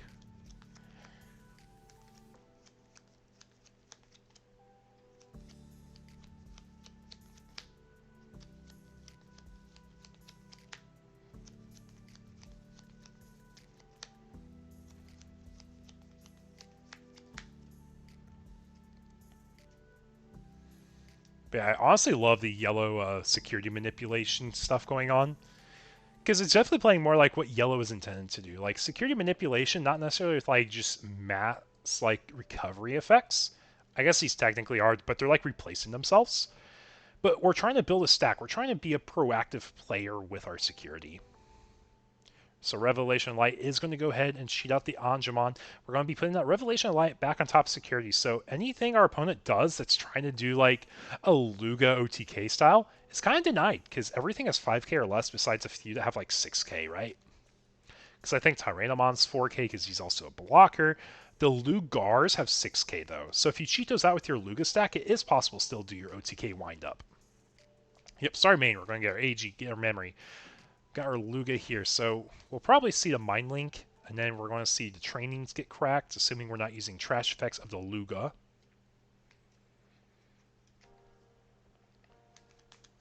But yeah, we just gotta be mindful. That first check is Revelation of Light. So we have to be really careful which cards we are going to be playing out by effects. We could play a Tyrannomon for like just a search effect if we have to, but it's not going to be the one that sticks on board for a Chimera DNA or Dino B DNA, whichever one they're leaning. They can go either way, and it's not wrong. But we see the Dorugamon going here.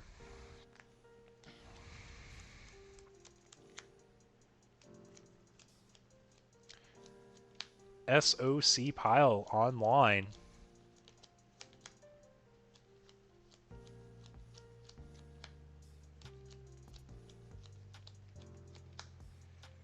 When we get the Dex line next set, this deck is going to get so much better. Yep, Angelon's going to go ahead and yeet himself into security. And we got about 5 minutes left in the round still.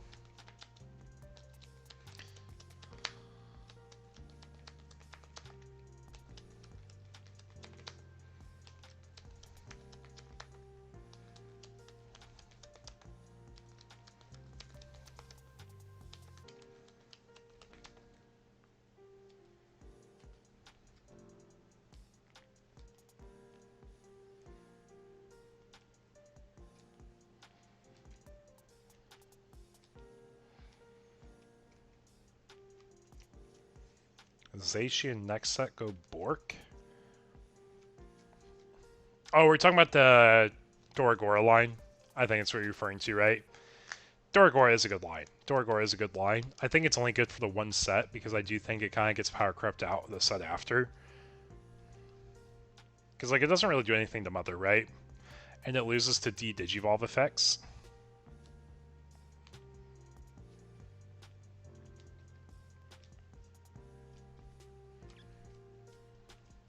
Seeing that BT16 Seraphi come out and just DP drain the stack. Man, that's rough.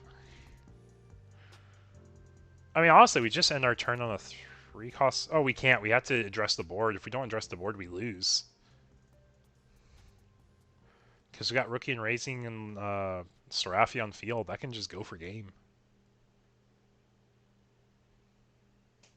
Yeah, so we got a Cracker option. I believe we play a thing from Trash with it, right? It's like Castle of Nine Wolves option.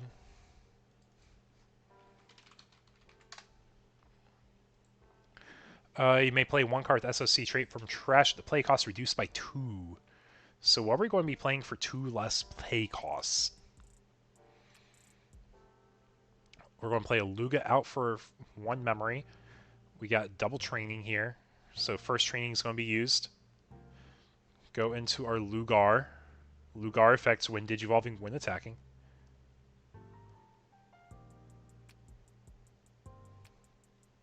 Yeah, I'll be honest. I've been doing Discord server maintenance. I think my next thing I want to be working on maintenance-wise is probably my stream. I have some new graphics being made, so this outdated look is hopefully going to get fixed up, right? There, let's hop here.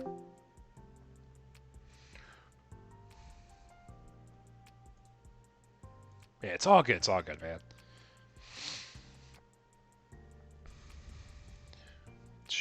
Is this the one? Nope, that's the one that does. I guess I can just kind of talk about this real briefly. So, and my face is back. So, I've been cleaning up my Discord server. Like, I have been trying to make it so it's easier to follow through things. I have my announcements channel where you can follow the other servers. I have this Premiere Events tab. I plan on adding a Discord bot to my server. I want to be working with a friend to make one. It will ping people when signups are live.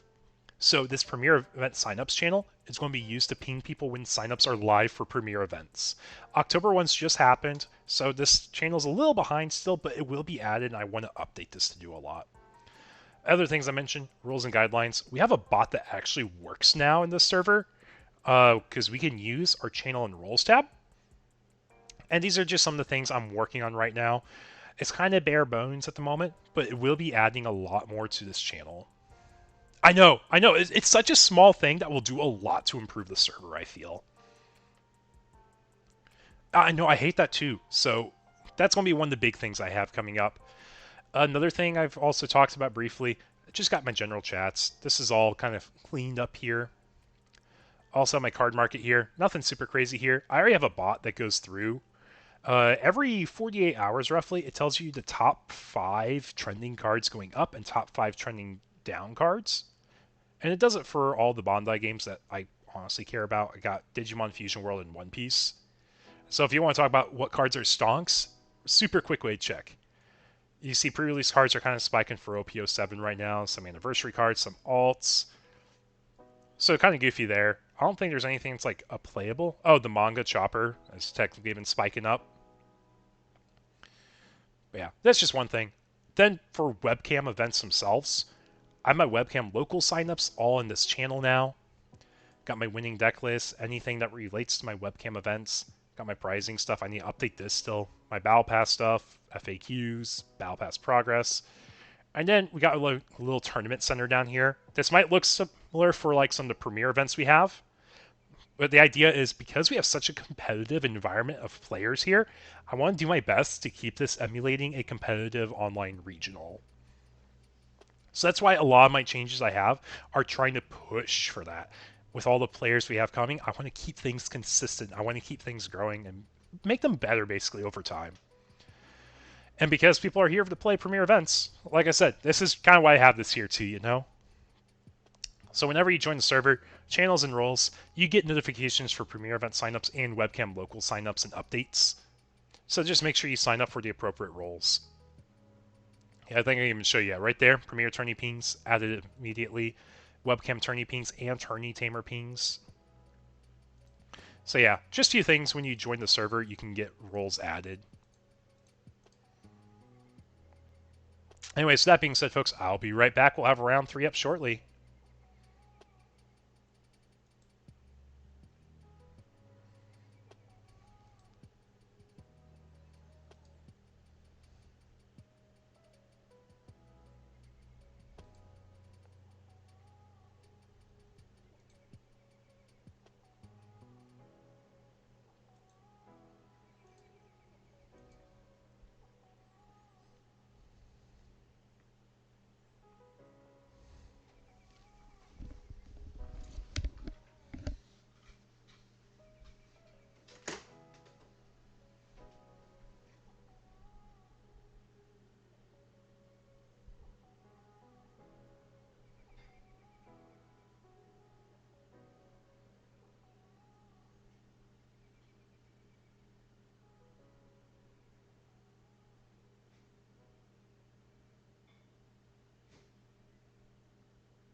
Oh, we're back, guys. We're back. We're finishing up our last table in overtime. I just got my coffee. Things are good. We're going into round 3 in just a second. And I got a cool deck to showcase here. You kind of saw it at the end of the previous round, but we're going to be looking over Angels as a deck archetype. So stay tuned, folks, and can't wait to show off round 3 to y'all.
How we doing, man? What's up? Cool if I stream y'all set? Yep. I think this is going to be a real fun one. Alrighty. Also, nice seeing you at top tables again, man. You've had a little rough streak lately. I have. It's all good. Figured I'd take it back to BT11. See if I can find my jewelry again. Honestly, my favorite deck I had in that format. I feel that. But I won't say much about either deck here. It'll be a fun set to watch. Alright, I'm intrigued. Yep, good luck and have fun, man. Thank you, thank you.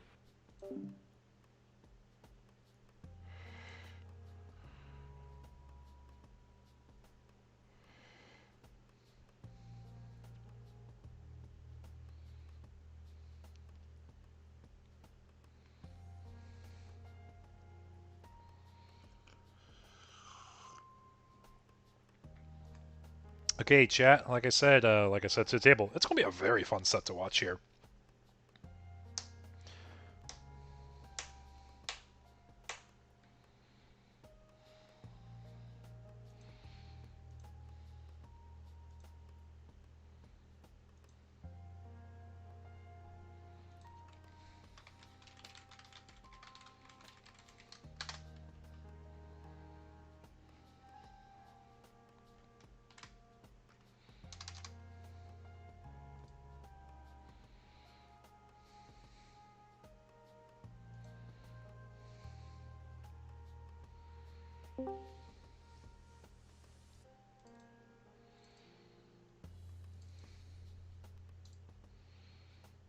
Okay, chat, we're back.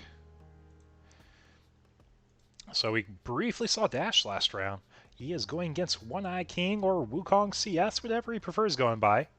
Oh, let me make sure I have my mic on. I do have my mic on, right? Yeah, I do. We're going to be seeing Hunters versus Angels. This is going to be a fun one to watch, guys. For anyone who doesn't know, Angels emphasizes a Dominiumon loop, where they're able to slam a level 5 Evo and raising into a level 6 and kind of just build a wide board of blockers. However, against Hunters, I think you actually might have a really good answer with the Arrestermon Superior mode, just kind of depending on how you roll. There's two different Hunter builds you'll see. You see ones that emphasize Quartzmon, and you see ones that emphasize Watchmaker and the Arrestor like OTK playstyle. So depending on how that lines up, it's going to be a really interesting set. I do see how it could be in favor of Hunters, but I also can see how, like, if you just turbo out fast enough with Angels, it could just be in your favor too.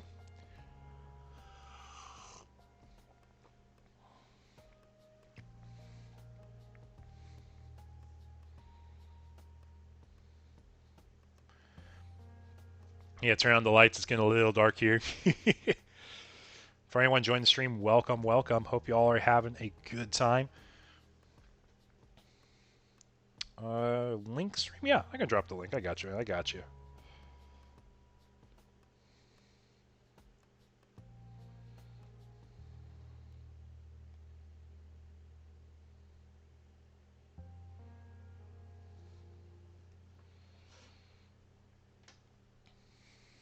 Yeah, so we open up with Gumdramon here and going into Shoutmon King for 2. Honestly, Hunters is one of those decks that I don't think ever will die.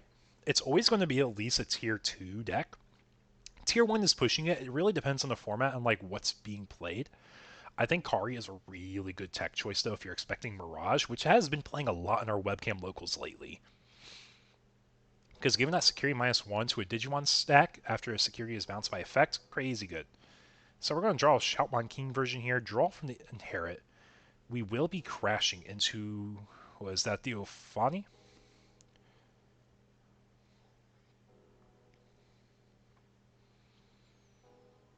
Hey Ludian, if you want to start helping with my webcam events, just shoot me a DM on Discord. I'll see if I can get you in. Because right now, community has been growing a lot, and I do want to cycle experienced judges. Because I have one experienced judge and someone training to be a judge at the moment, and I would love to see my people that are helping me out become official judges. I think he's literally been one question off every time he's taken the test the past 2 times, and that's so rough. But yeah, shoot me a DM, and I might go up to 3 judges if we really start getting there, or I'll just be cycling judges out.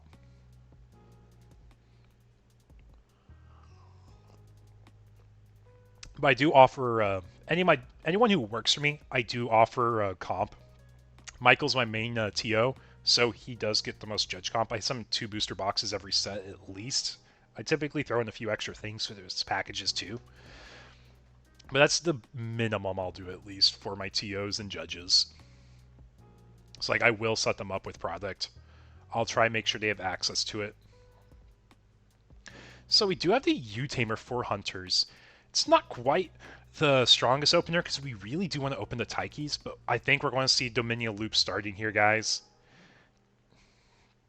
So if we high roll, we are just going off here. But it looks like we're just going to be ending on a Magnet Angemon, which is not a bad thing to end on either.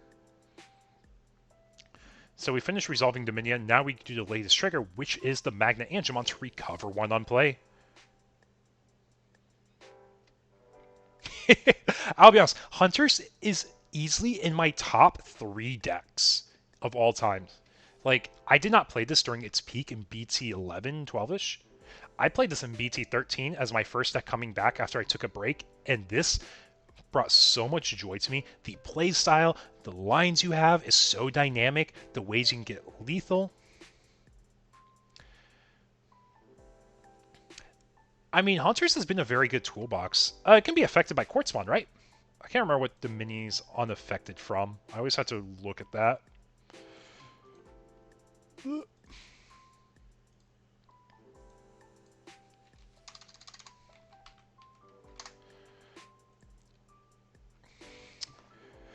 When one of your Digimon angels would leave play other than by your own effect, trash the top. Yeah, you have Quartz. You have a Quartz out. Quartzmon is your out in this matchup, because it's not leaving play.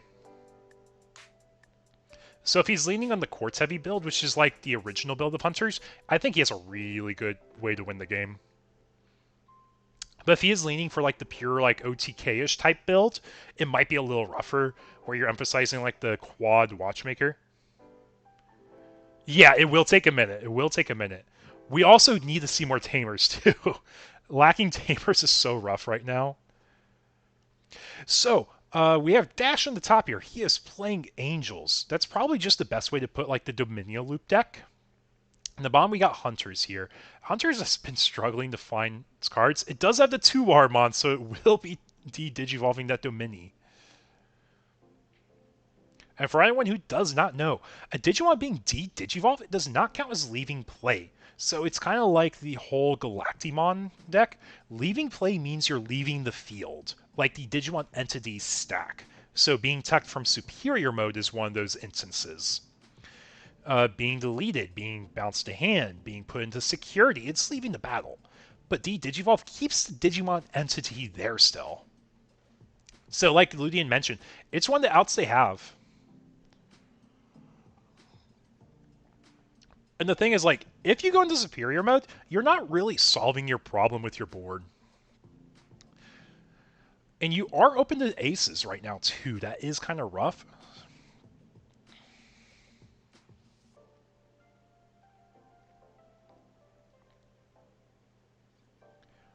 Okay, so, I don't know if you know this. I have my Hunter's deck. It is my version of max rarity. I refuse to get alts for the deck. Every single card that can be PR stamped is PR stamped. I don't care if it has an alt man. I'll take my 50-cent Tigeroos any day. It's shiny with a PR stamp. It is my like 45 out of 50 card PR deck with all eggs PR'd also. I don't care it has a winner alt. It will always be max rarity in my eyes for what I care about. Okay, Dash says, you know what, guys? First Dominion was enough. Let's go ahead and get the next one going. Oh, yeah, we didn't have enough Tamer colors for the Superior Mode to tuck a level 5. Oh, that's so rough. Like, I don't think we get punished from it, though. I don't think there's going to be enough DP drain, will there? Same max PR deck. Let's go. Yeah, it's just the superior. If the Superior Mode gets a regional stamp, I will get that. Like, it's going to be my deck where I don't care how it looks. I just want stamps for every cards. And the only cards that are not stamped is Quartzmon, Superior Mode.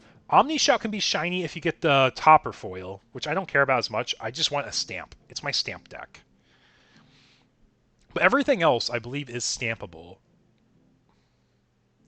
Ooh, Cherubi Ace. That's how we're going to answer that Superior Mode.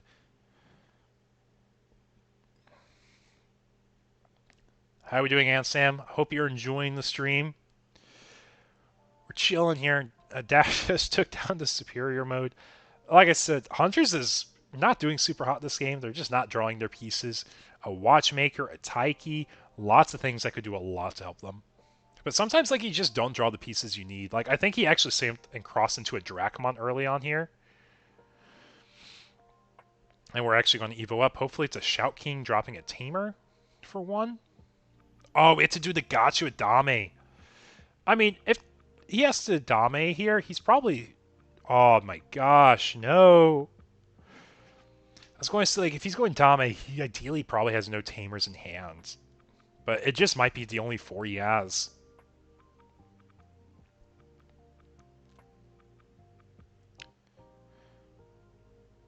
Oh, are we going to use the Prism Garrett option?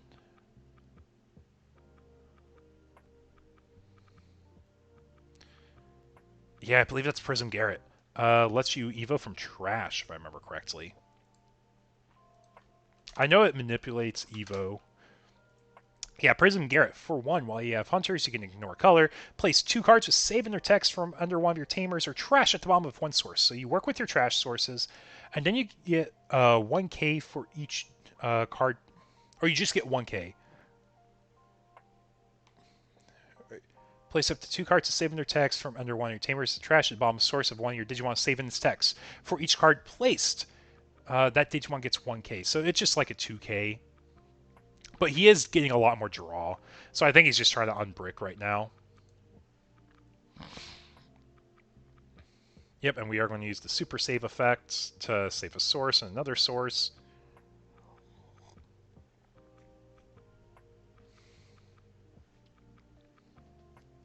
Yeah, when we get to the end of a format, there's a few decks I expect to see more people play. The first thing I expect people to play is Hunters. Another deck I expect people to play at the end of a format is Commandramon. They are your fun when the format is too long decks that you just play because you're just wanting to have a good time. You're kind of burnt out in the meta. I think there is someone who said like a good example in Yu-Gi-Oh! Is Sky Strikers. That's always something people play at the end of a format, whether it's good or not, just because it's fun. It's different. I don't know if anyone can verify that in chat. What would you say are the other people play this because it's fun at the end of format decks? Because I'll definitely whip out Hunters at the end of a format and just have a good time. Hey, we got a Tamer.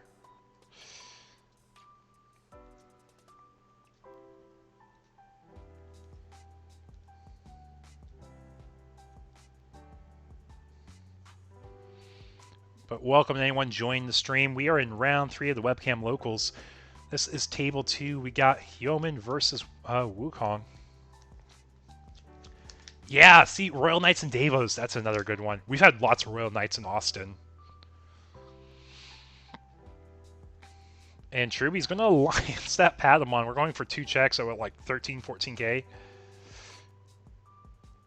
First check is Quartz Mod, so we die at Overflow 4. Does Hunters get a chance? Do we get a chance now? Start a main phase. We're going to do Taiki first. We're going to charge and draw. Then we might do Uamano if the memory makes sense. I can see it making sense. We want to do a 2 cost into a free cost into a 3 or 4 cost. Yeah, we're definitely doing it. It makes sense with the numbers for our crossplay into a level 4.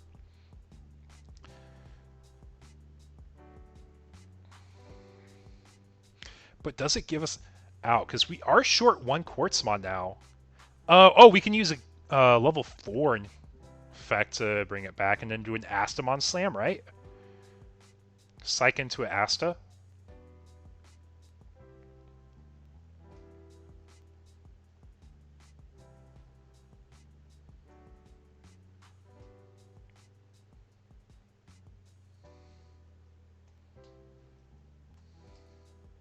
Okay, we're going to cross Shoutmon King.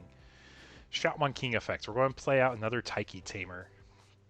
Now we can reduce our next evolution by 3. We won't be able to attack with this stack, but we will be able to kind of answer the board and start popping some things.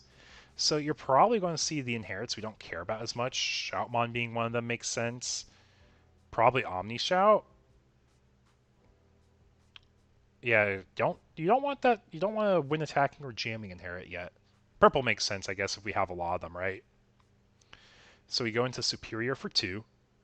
We're going to attempt to tuck something underneath the Kari Tamer, probably. Padawan's going underneath the Kari. Okay.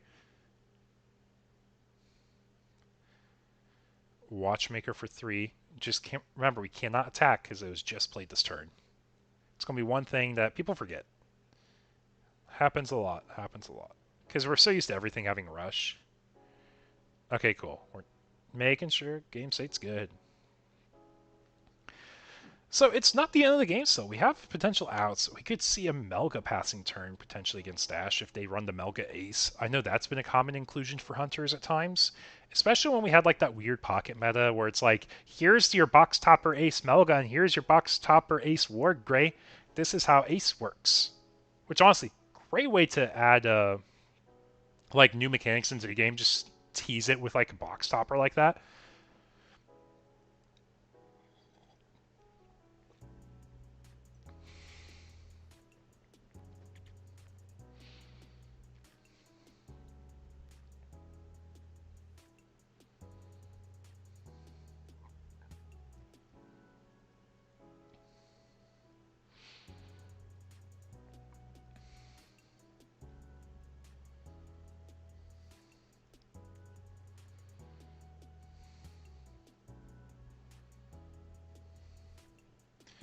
So, are we trying to go for game?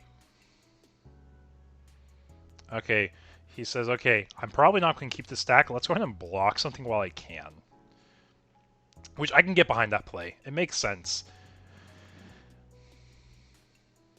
Oh, yeah, it would be hilarious. I just don't think we have the hand size to afford it, though. Plus, like, the play he did, it makes sense. It's Emissary of Hope. Let's go ahead and Evo up, see if we can start chaining effects here. I see he's eyeballing that Dominion. So draw for Evo. We're going to shuffle.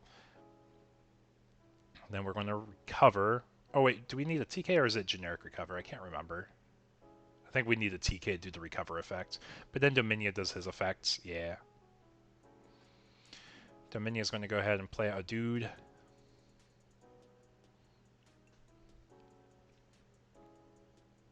So we're going to go ahead and play out the Angemon.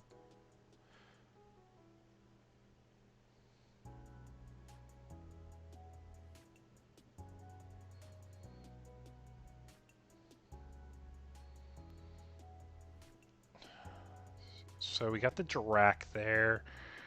Yellow doesn't have restands that I'm aware of unless they run like the old War Gray. What else can they do? I don't think there's any inherit in the Angel stuff that helps out. Here, let me pull up our EX6 yellow cards. We got DP Drain. We got draws. Oh, got more draws.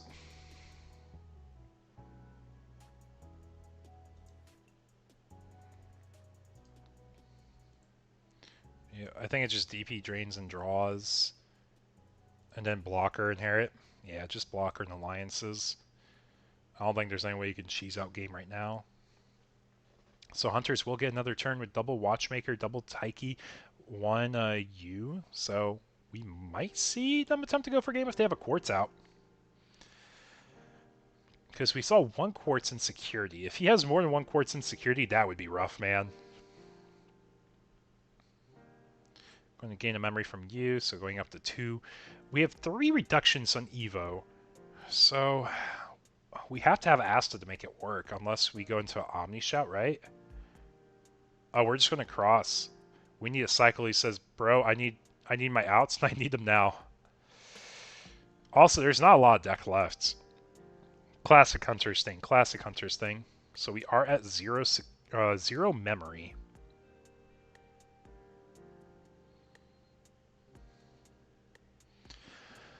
So gaining rush on the stack won't matter? Yeah, we're going next game. He's like, I can do stuff, but I value my time to finish a set. Let's go to our next game in this set. Which, honestly, I've mentioned this before. This is a skill a lot of Bandai game players don't have. Recognizing time is a resource, so if they want to win a best of 3, they need to scoop early in a game they know they're in a losing state. Like, that's such a hard board set to come back from unless he had a way to get to Quartz immediately or fast. And I just don't think he had that. Which is obviously, like, part of the reason he scooped too, right? Like, if I don't draw Astamon Quartz from this, let's just go next game. Oh, I know, surprise, my wallpaper is Shock Gabumon, right? I don't think anyone's surprised from that. I gotta support my brand. I love my art too. Speaking of which, I'm getting new channel art soon. I'm getting 3 new channel sleeves being commissioned, and I'm getting a few new emotes made. The first thing is going to be the channel sleeves, because I think everyone's kind of tired of the same channel sleeves from our webcam locals lately. So just having a way to shake it up, get something slightly new would be nice.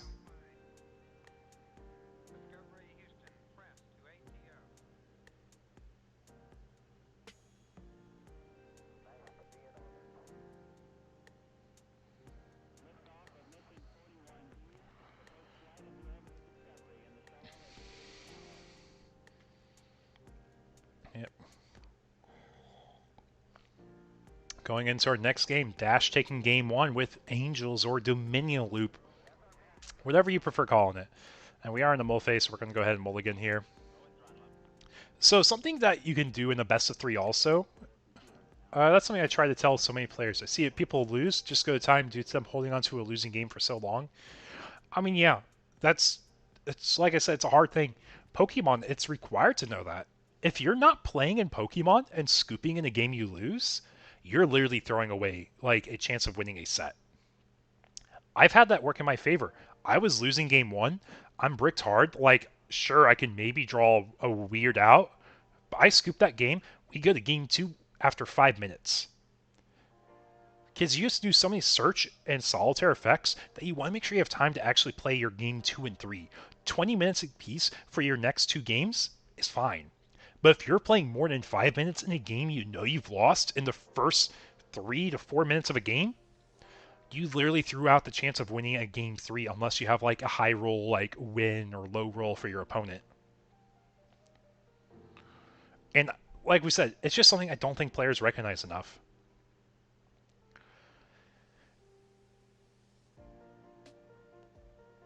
Yes, so that's why when we had Lost Box Gardevoir format in Pokemon, it caused so many draws. Because your games did take forever. If you're playing Lost Box, you're probably digging through the top 15 cards of your deck on a good turn. You Colress, you do 2 to 3 Comfies, that's 11 cards. Like, that's just so much off of that alone. It doesn't count any ball searches, it doesn't count any other items you may use, like your Pokegears. I know the builds have kind of changed a bit too over time. I know it's like Ancient Box mainly right now, but I'm not quite sure what that looks like. Also, real quick, anyone in the chat, how's the audio? Audio sounding good?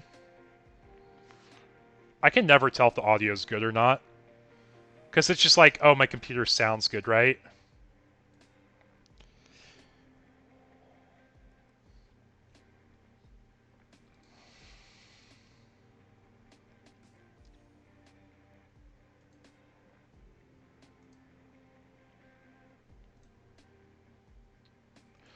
Also, I need to get a third computer monitor with how much I stream now. I feel like it would help so much. Audio's great, thanks. How'd you do, V-Fashion? How you doing, man? Hello, hello. Hey, I see you're undefeated so far. I was just pulling up the pairings because I was curious. Nice. 3-0's pretty good here, man. 3-0 is really good here. Got lots of good players. I emphasize this every week. We have the most competitive online, like, casual bracket, or not casual, but, like, non-official bracket now. Like, every week we've been growing, and we have so many more players playing every week. We have so many new faces. Tonight, I think we have, like, 8 new faces already. I know, right? I think you were the only person that made day 2 with Hunters at Nats.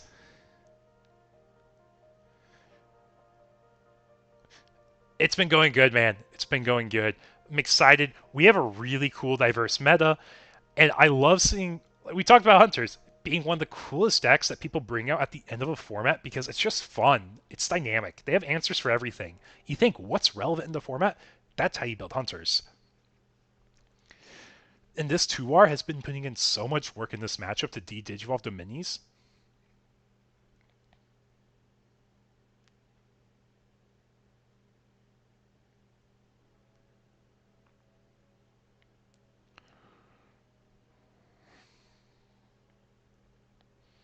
Cherubi Ace putting in work. We're going to see save and what I call super save coming in here.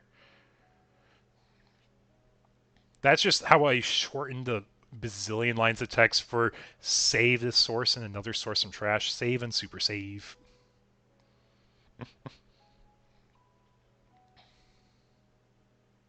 Watchmaker getting good value here. We're getting a Tamer and a Digimon here.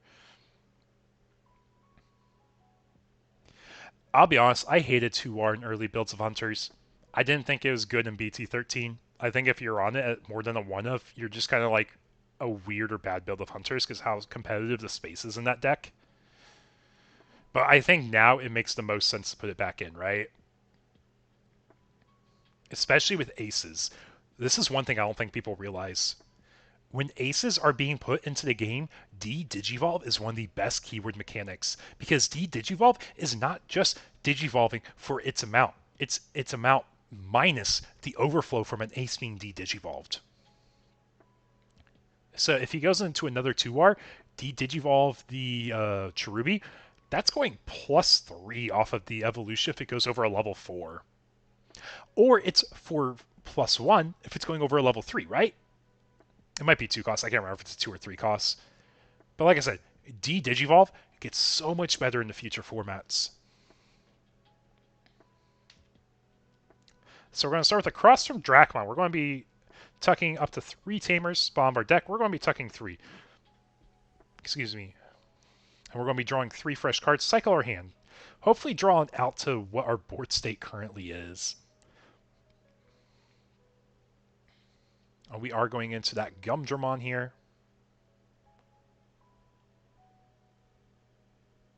Yep, exactly. Yum. Yum for sure.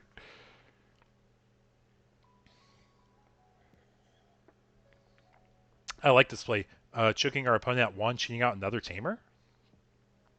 We just tucked 3 to the bottom, and we do have that fixer, so there we go. Reverse choke now. Now you can't choke us back, man.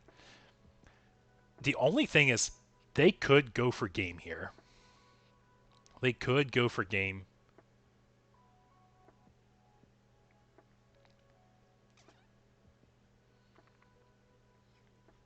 Yeah, I just think Hunters was probably a little too slow this game. Game 1 was rough. They weren't drawing their pieces they needed so badly.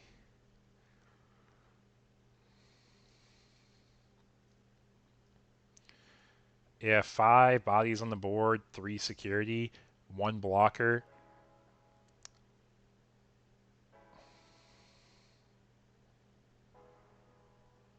Yeah, I'm just going to use the win attack and give your Shotmon King, man. Yep, makes sense.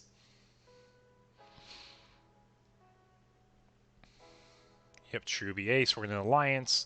Probably with our pillow, right? Yep. 2 checks at bigger. Prism Garrett. Security effect goes to hand. Drachmon. If anything, they run Crimson Blaze. Yep, and we play around Crimson Blaze. That's going to be a 2-0 for Dash on the Domini Loop Angel deck. Dash or Yeoman. I'm sorry. I know. I mean, Pill is just a good card in general. It's just good in general, man.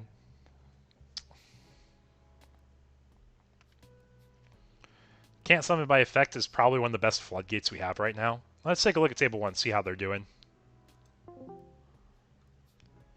Rough showing for Hunters, though. Rough showing for Hunters.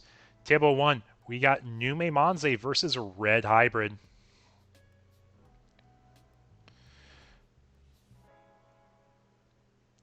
Holy cow, we are punching hard and we're punching fast, guys.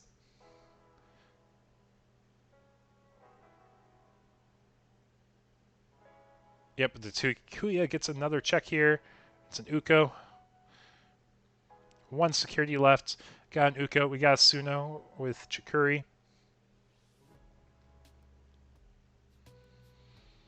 Red Hybrid swings, finds a Monzai, and then we see the Burning Gray go for game. Was that the set here?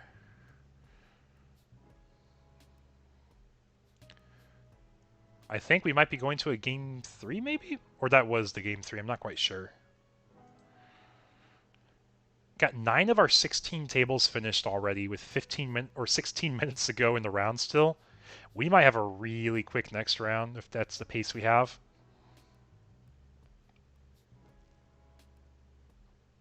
Here, let me ask. Fine, later. Just finish our set? Yeah, okay. Yes. Okay. Let's see. Are they going still?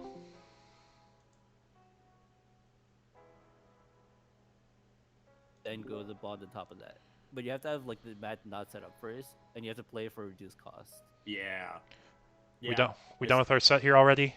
Yeah, it was. It was pretty bad.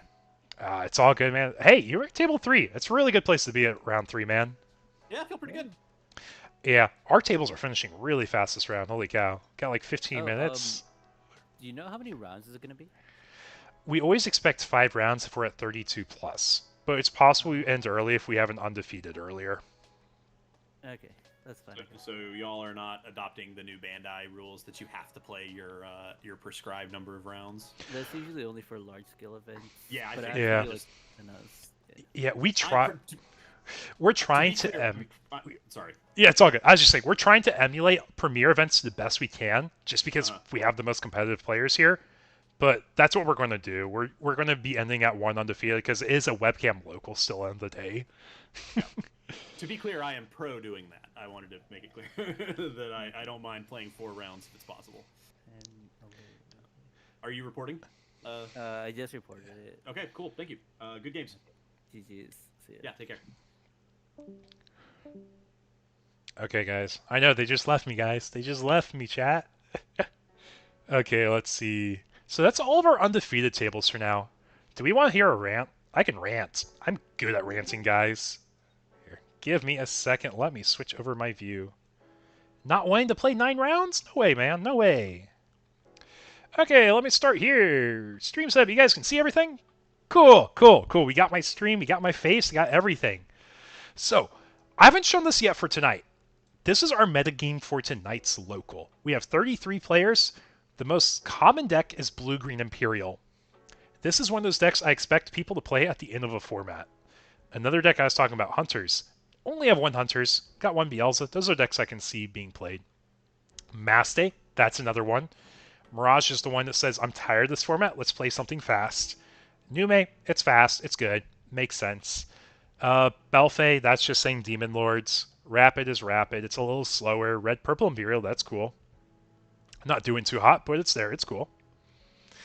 Most winning deck so far tonight. The 1 red hybrid is undefeated still. The blue Zudo, that might just be like a Gabu Rush deck. I know we have a Gabu Bond tonight.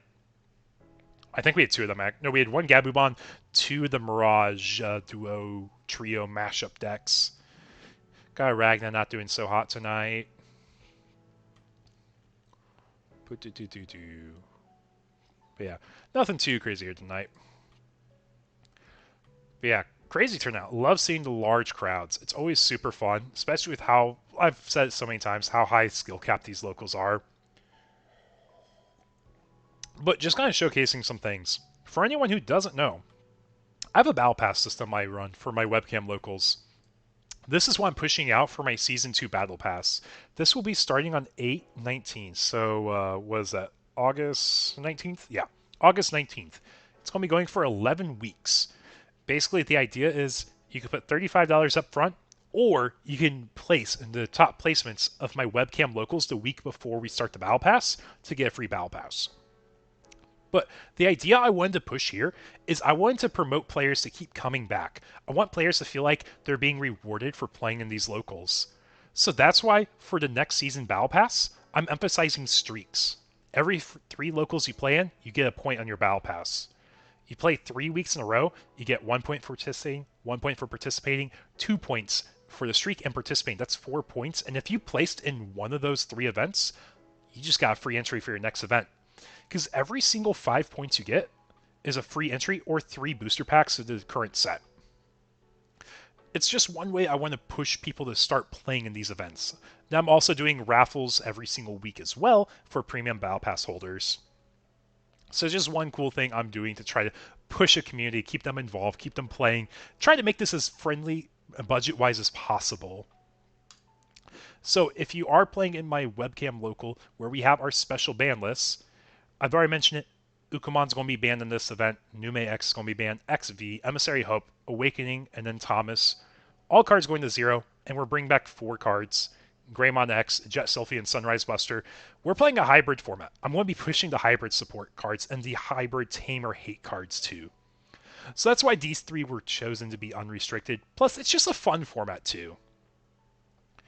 But if you guys haven't seen for this event, let me pull up on my computer here. For this event, we have the special ban list. Cool. But I'm also trying to make pricing go as wide as possible. If we have 36 people, 1st through 10th get pricing. 41 plus, top 10 people get a $35 cash out or a Season 2 Battle Pass, which I just showed off, which is a way you can get so many, like, quote-unquote free or value entries if you play every week. And that's why I really want to push to people. And soon I'll have the next Battle Pass, like, Webcam Locals made. That still needs to be done. But yeah, anyways, I was kind of talking about earlier. We're trying our best to emulate like the professional like webcam premiere environments, just because we have so many people that play in these events.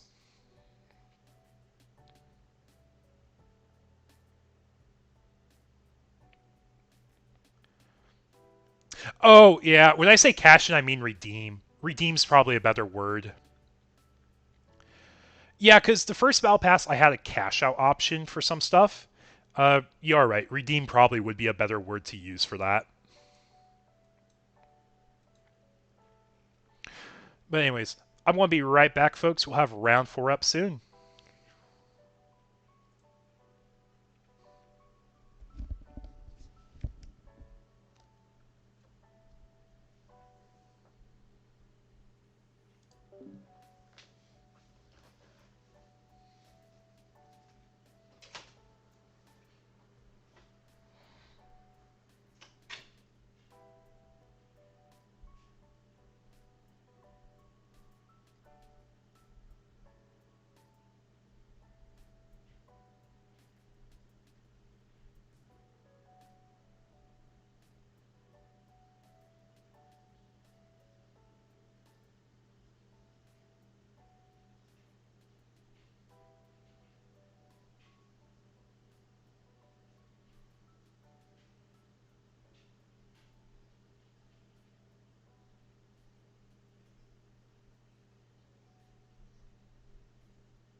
You want the Angel deck still? Don't worry. Don't worry. Angel deck's undefeated still, actually.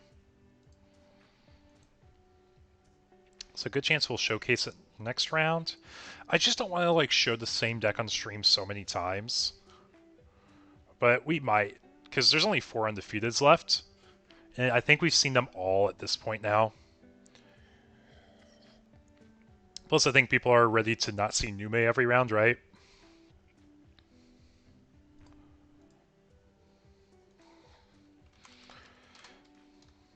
Let's see. Red Hybrid, Angel, Imperial. And what's our last one?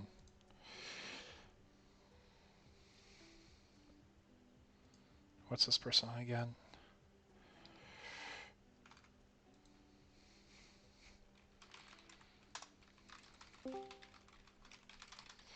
Next round. Ape.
Can you hear me?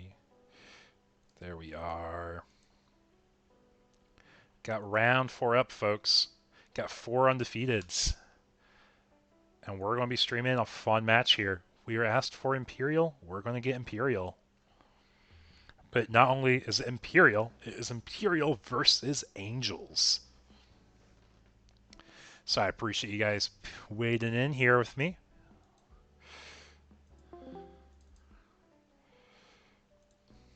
Hey, what's up? Hey y'all, I'm following y'all for streams. Y'all have fun decks. Good luck in round 4, guys. Thank you. Okay, guys, let's switch over to this view. We're back! Hey, welcome to round 4, guys. Got V Passion, we got Hyomin. 2 fun players. They've both been doing well tonight. They're both 3-0 going into round 4.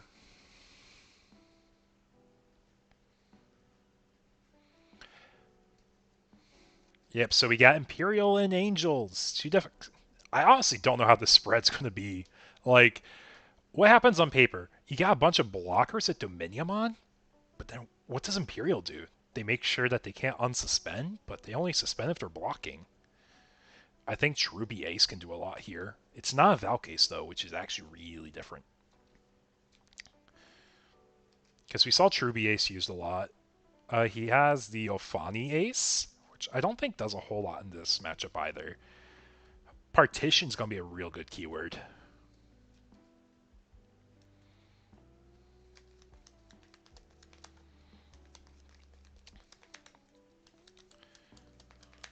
What does chat think? Who do you have y'all's bets on?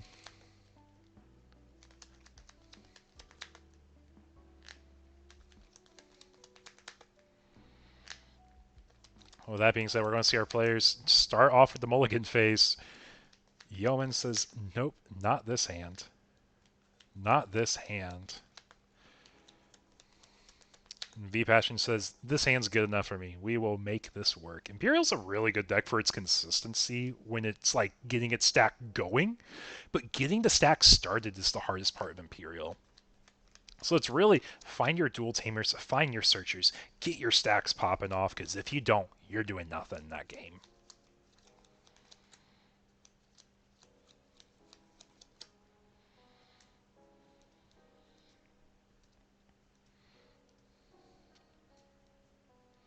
Yeah, we're going to start out with our Demi V, go into an Uko 4-1, matching our egg sleeves and pass and turn. Says, you know what, it's not quite the best hand, but this card's going to fix it, right? Yes, exactly. That's an issue with Imperial. I mean, it's just your issue with Jogger decks. Because Jogger decks say, I need to have this. I need to have this, and then I need my DNA stack. That's a 3-card minimum combo. And you might even need the end-of-turn DNA, so that could potentially be a 4-card combo. And that's why I'm never a big fan of Imperial as a deck. I just feel like it's way too much for what you want to do as a deck. But TK putting that Gatomon Bomb security is such a good setup for this Patamon this next turn, and it lets you go +3 in memory regardless of what happens, right? But we're going to grab that Dual Tamer we were just talking about. Such a big piece for Imperial. We're going to get a free hatch. Let's go ahead and shove a rookie in the back because we're good at the game.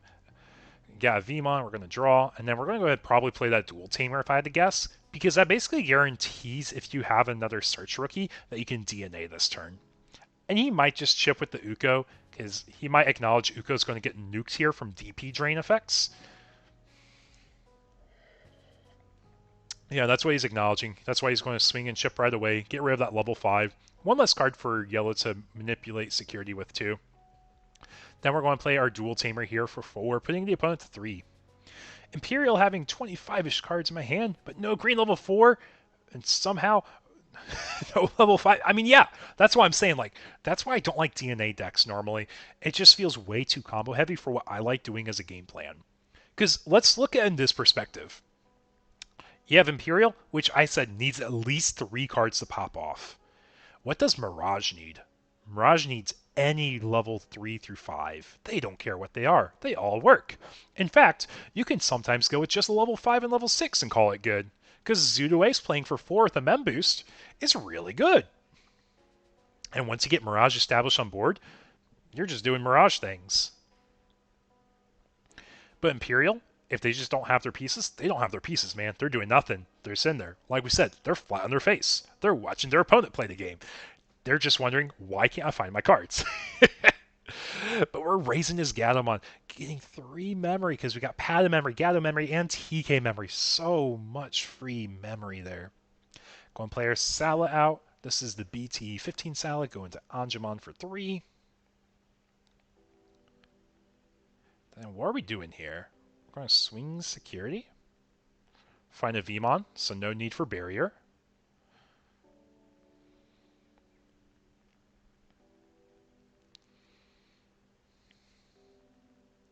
Then we're going to Magna Angemon. On play, when Digivolve, we can Evo into a thing in our security.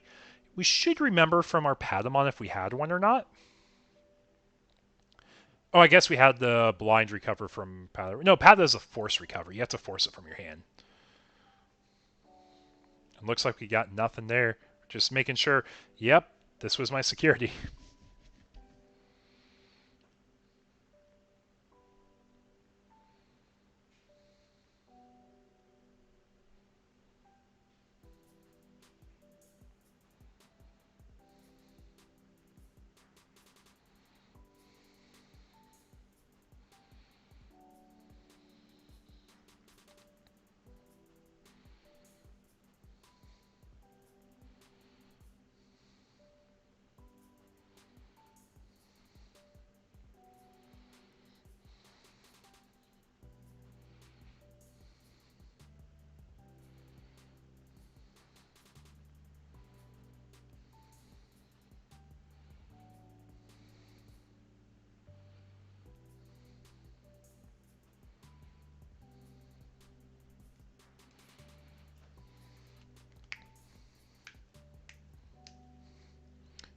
Oh, you're right. I'm sorry, Curls. He's choosing not to Digivolve. He's choosing not to Digivolve.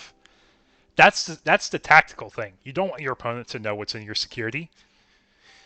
It's private information. They don't have to reveal it. For anyone who's new here, this is something I tell my locals to say. I kind of meme on it, but it is something that I tell them saying, hey, don't give your opponent this free information. Maybe it's tactical to not go into that level 6, because we do have aces that are level 6s now. So it is possible that you're choosing not to do it so you can save a body for an ace. Oh look, Cherubi ace. Crazy, we just talked about that, you know? So maybe it's a choice. AK Drain on the Pyildra. We will get a partition still, so we get our level 4s played out. Yep, so we're doing 8k Drain on the stack. 2 level 4s out. Guess what, guys? We can still party. We can DNA still. We're not going to get a bunch of draw. Yeah, he says, you know what, man? I'll just take 2 free memory and do it again. I've drawn my pieces. I still have them. And I can swing now. I'm a new Digimon entity. But guess what? We can see a level 5 ace come out now, guys. How funny would that be? If he tries trading, it's possible we just see a level 5 ace come out. If he tries swinging security, we can see a level 5 ace come out. And, well, jamming matters. Jamming will keep it safe. But Angelomon ace actually could do a lot here. It can basically negate an attack.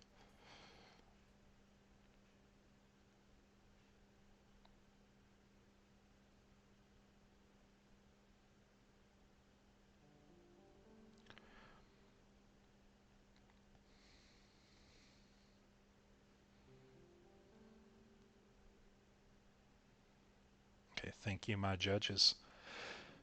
But yeah, so 33 people tonight. We got 4 undefeateds. Got Red Hybrid. We got this Yellow Angel deck. We got this Imperial deck, and we have Mirage. Table 1's definitely not tying. Table 1's probably going to be a quick set, if I had to guess. So here we are on Table 2. Also player request. Players said, hey, let's put Imperial on. We got Imperial. So we're going player Davis, searching top 3 for blue-green. We got blue, we got green. Easy green choice. Blue choice varies. Excuse me, but we like our memory, and so does our yellow player. We both like having... So nothing can unsuspend due to the Pyildra global effect, or blanket effect, however you like wording it. In Digimon, anytime they say, hey, if we have a card that says all Digimon, it's a blanket or global effect that will apply to any Digimon existing that weren't there in play yet. And we're going to go ahead and play a True Ace. True Ace on play or when Digivolving does the drain, and we're going to split up the XV stack again because we just watched our opponent add 2 level 4s to hand. So he's basically saying, in that 8-card hand, I watch you add 2 level 4s, which means you have 6 cards that could potentially have a level 5. And there's the bet he is placing and saying, I bet you don't have it.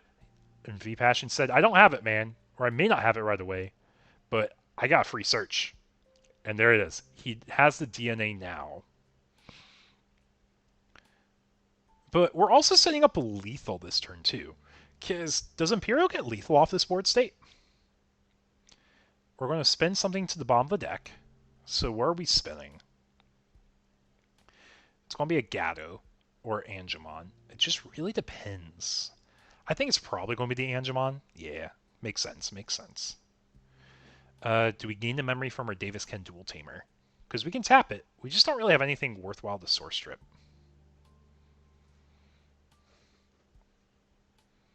But like, it's a free memory, it's a free effect, so like, there's no reason not to.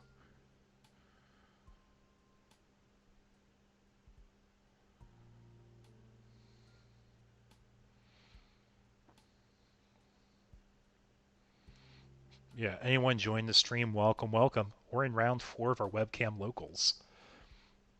Got V Passion and Hyomen here. Playing probably the more unique of the top decks right now. Imperial's always a fun deck to see pop off for people. Lots of Vmon stands here in chat. And then the Yellow Angel deck's just a really cool, unique deck that Dash is topping with. Dash is topped with probably the most unique deck so far in this webcam local. Or at least consistently. We had a few people top with Red Yellow Selfie for a bit.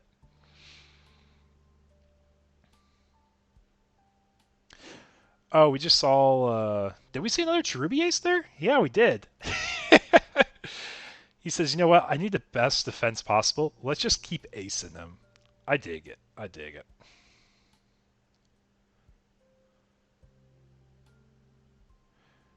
Then, do we have an Imperial restand here? We do have the Imperial restand. We are going to go for game here.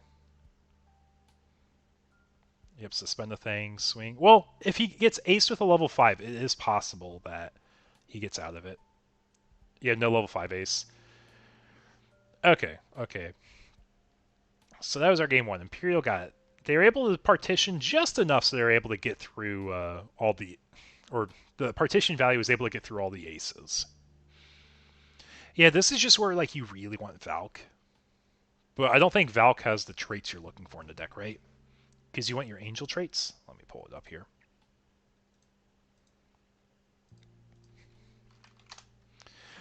Your Valk Ace is a warrior-free Mega. Yeah, so it's not an angel, so that's why it's not in the deck most likely. Even though it probably would be the best ace for this matchup in particular. But like, you can only do so much when you're deck building, right? Like, you have your angel toolbox. Here, let's look at angel, yellow, ultimate, I think is what your level 6s are called, right? No, they're megas.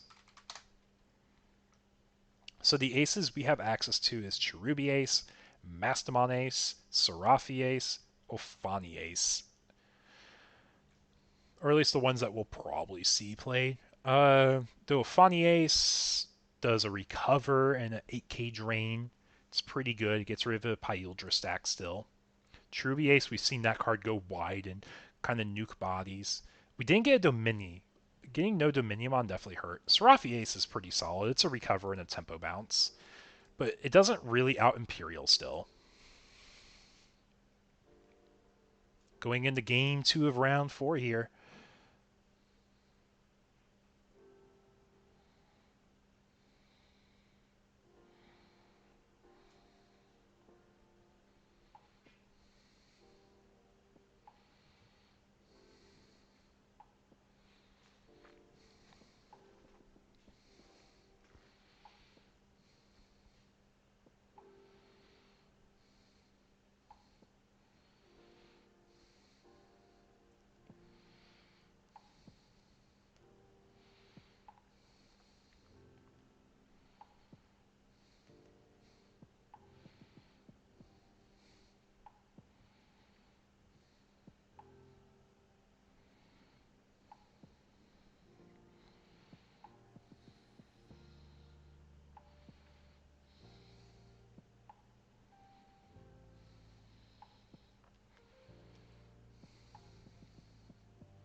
We got 33 players today.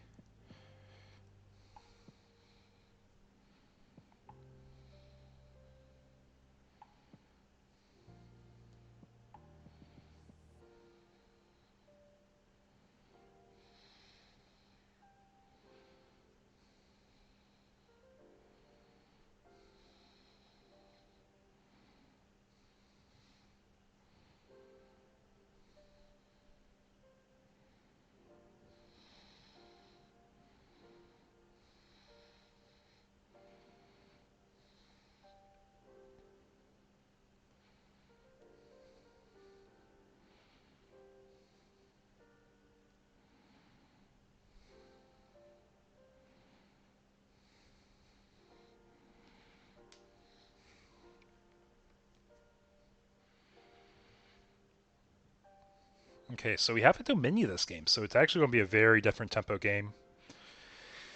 Very different than before. Oh, we got Death X Imperial. That's something you don't see every day.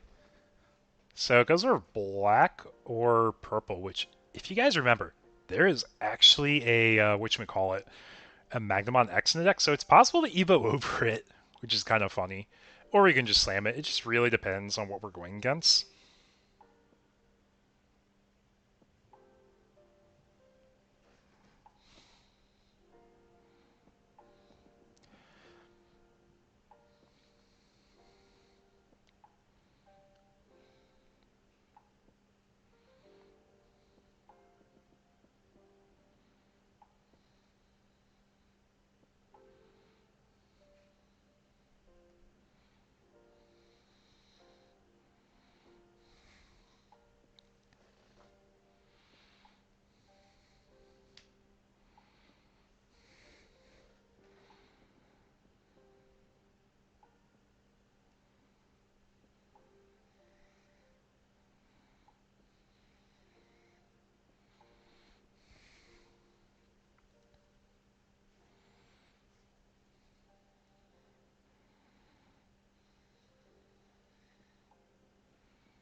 Okay.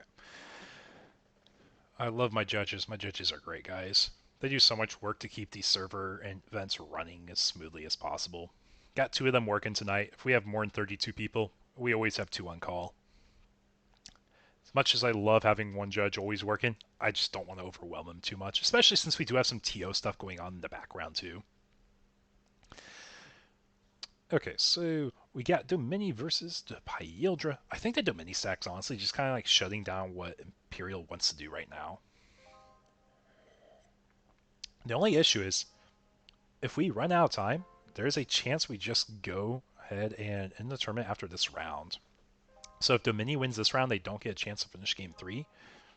That could just be the set and the tourney run. But it looks like Table 1's already done, so whoever wins this set will be going on to Table 1 in the finals. Yep, and we're just explaining what our effects do. I don't even know what that tamer does. Let's go ahead and pull that up.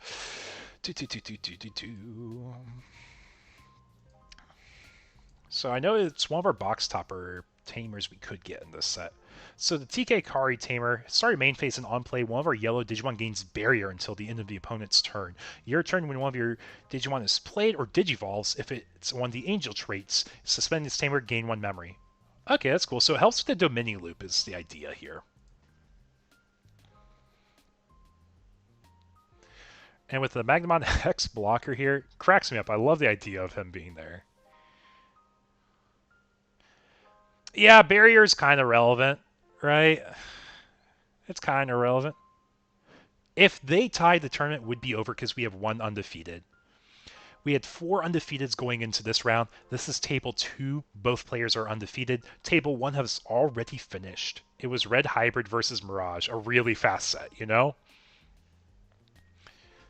So everything's kind of leaning on how this table finishes, if we end early or not.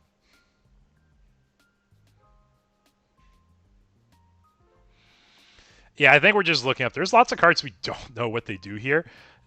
That Kari's really meant to be a Mirage tech more than anything in this format. Next set, it's an Enga tech, so it can tech against Ancient Garurumon. Because if they bounce security to hand, you tap the Kari, and then you make the body do -1 check, which means if it's Ancient Garuru, they're not getting a security check. All the damage they got was the security bounce, which does slow down aggression quite a bit. But what we're seeing here for V-Passion is he just couldn't find that dual tamer early on. He has it now, so he might start turboing up a lot faster. But not having dual tamer early on just does so much for slowing the deck down.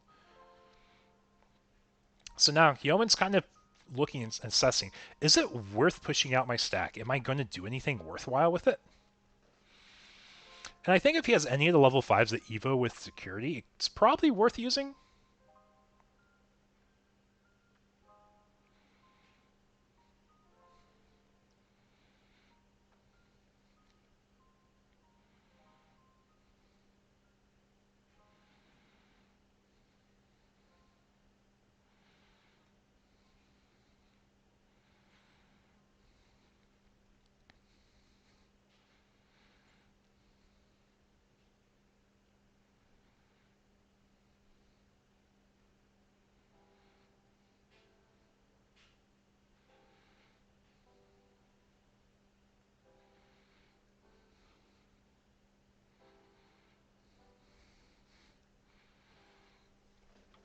But yeah, that Shruby getting around the Magnamon X antibody pretty strong here.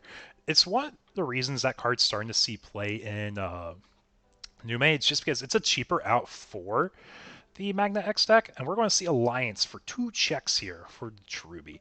He's probably going to be tapping the body he just played out, right?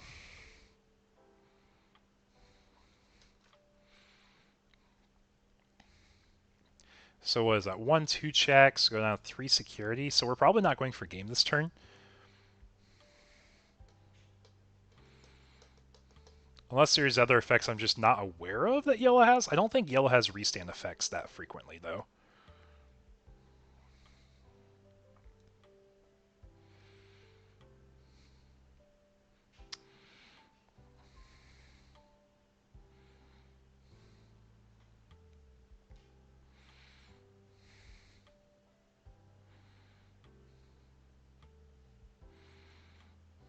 Oh, we were talking about how there's no Valk effect. I know we just briefly saw that Revelation of Light. That's such a good way to actually slow down Imperial and deny partition. Because if we stack that on top, we're teching Dominion there. Okay, makes sense. Oh, so we can go into our Magna Angemon and guarantee the Dominion play. We're going to barrier. We don't care about our security. We want to keep our bodies on board. So now if we have the level 5 Magna, we can go and guaranteeing the Dominion from security.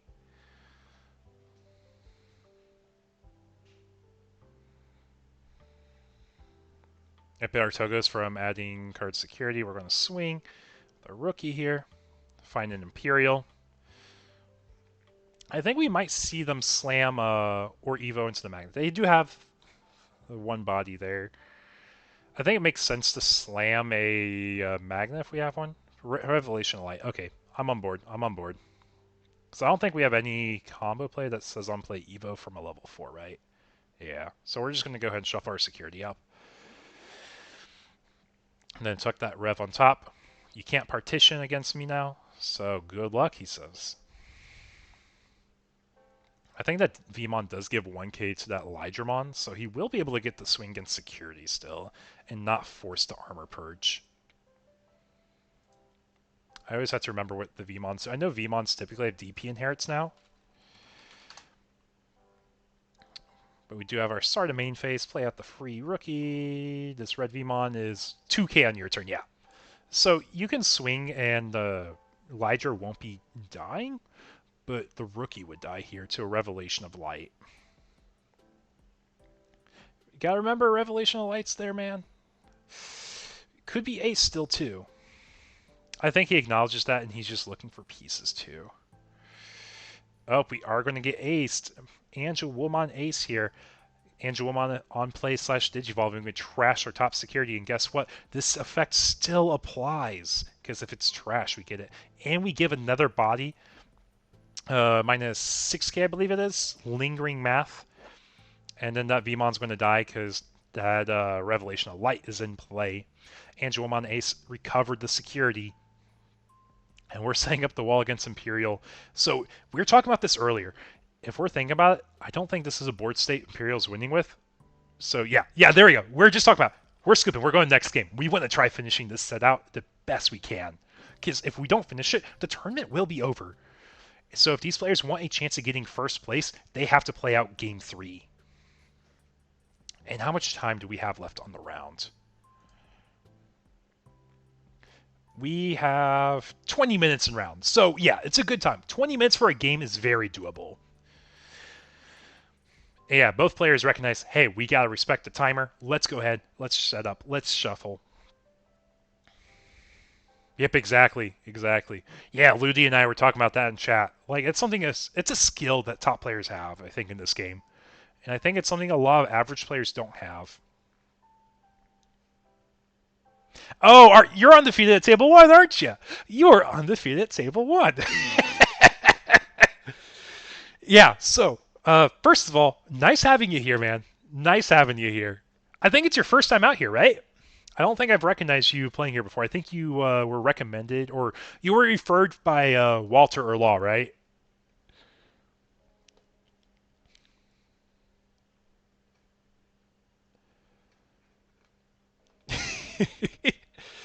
Yeah, first of all, welcome. I hope you're enjoying the tournament series. It's a really fun turnout, really fun event. Lots of competitive players, as I always emphasize every week. Like, because we have a really top-heavy payout, players are playing every week for a very competitive environment. And they're practicing for the premier events. And I will pride on saying we have the biggest turnout for online events at this time. I would love to see other content creators get their tournaments popping off again. And it's just been really hard because, like, if you don't offer products, players don't have a big incentive to play. But here's the thing. One thing I love about my events, I offer cash outs every time. I know right now I'm technically out of product, but every week I offer product or I offer cash outs. And this, I feel, always gives a player incentive to play every week. Because if you're done with the set, just start saving up funds for the next set. Or if you win, you get $80, and guess what? That's your next 8 weeks of webcam locals paid for from one event. You see? See, you can come back every week now. If you win, you get 8 weeks of entries paid for off the rip. And that's pretty nice. No, are we bricking? Are we bricking? No. We could be setting up. We could be setting up a play for a Domini loop. You know what? Maybe the high roll is we're going Domini loop here. Because it's possible we can just spit out like 3 or 4 bodies with level 6 Dominis of blocker, right? And we're going to start off with Own Tamer. Ooh, we got 2 Pyildras. Are we grabbing them both? Okay, we're sending 1 to the bomb, so we're going to be -1 Pyildra for this game. They will probably draw into it because this is Imperial. And we have a dual Tamer. Oh, Imperial has such a good start, guys. This might be a really quick game.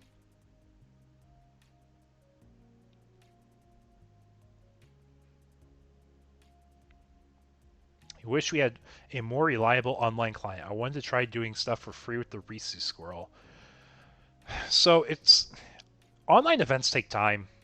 I would love to do free events, but with how big my turnouts are and how much time it takes, it's a little rough to offer stuff for free all the time. Because a lot of my people are employed. They have full-time jobs, so I want to respect their time as much as they love the game. I want to make sure they at least have something. But I think what's probably going to be happening sooner than later is hopefully the online client keeps up. They're doing a great job with it. Wong Zero and his team are amazing. The fact they have that for free, I can't get over how much they're putting into that.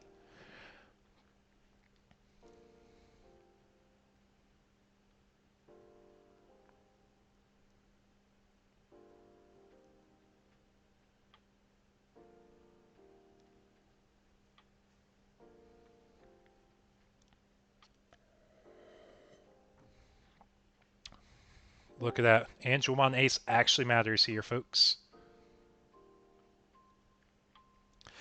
I mean, yeah, like, you technically don't need a judge if you have an online client, right? Because the client should handle all ruling interactions. But it's still time of someone. So we at least had something to do. Aces do a good job of unbreaking a hand in a pseudo way, right? But watching our opponent here just get free value, I think they're probably popping off here.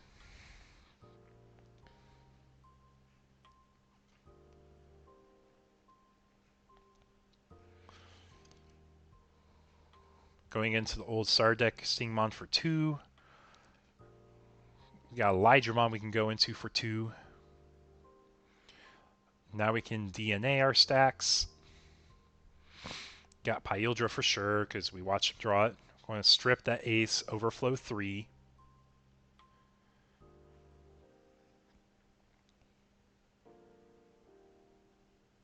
Yep, gain a memory for DNA.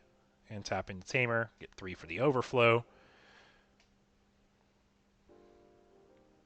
Yeah, just going through all the effects here. Just talking about how we got the memory. We got a memory for playing a Digimon with freaking trait. Because that Vmon was in play. Yep. 4 should be right. Unless I missed something.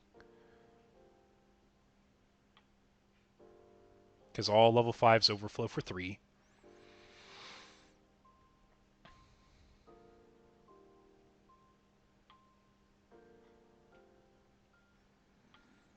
Yeah, we're not having a good time. We're breaking hard here.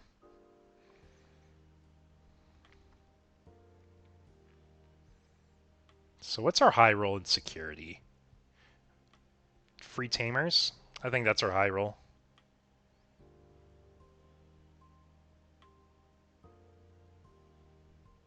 Oh, it was level 4, give memory back. It was a Lidermon and a Stingmon. It's not the DNA memories. I thought it was Vmon when you Evo into a free level 4, right? I'm pretty sure that's what the Vmon's main line is, right? Yeah, when one of your other Digimon is played or Digivolves, if it has free in its traits, or is green, gain a memory, yeah. Yeah, it's just the Vmon.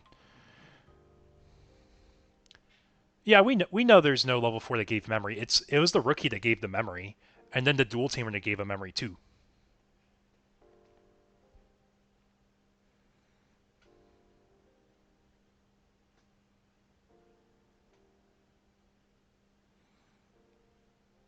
Ooh, getting another dual tamer set up. We got a rookie now. We are gaming with a rookie. Got an Angemon. So what is our high roll comeback? Because we can set up anything here. Did I miss something? Was there another memory thing I missed?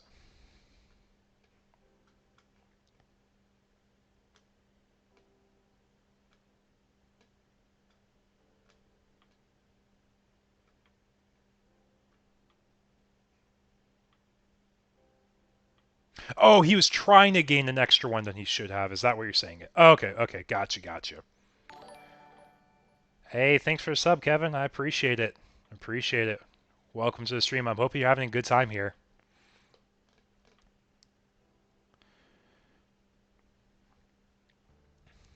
So I think it might be possible we can just see the game be finished off here. I know it's 5 security, but we can really just get rolling along faster and faster.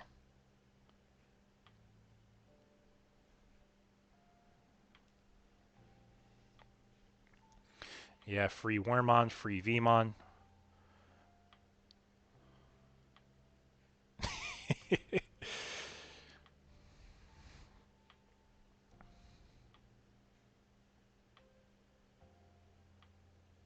Yes, the yellow player is on Angels. He's on Domini Loop.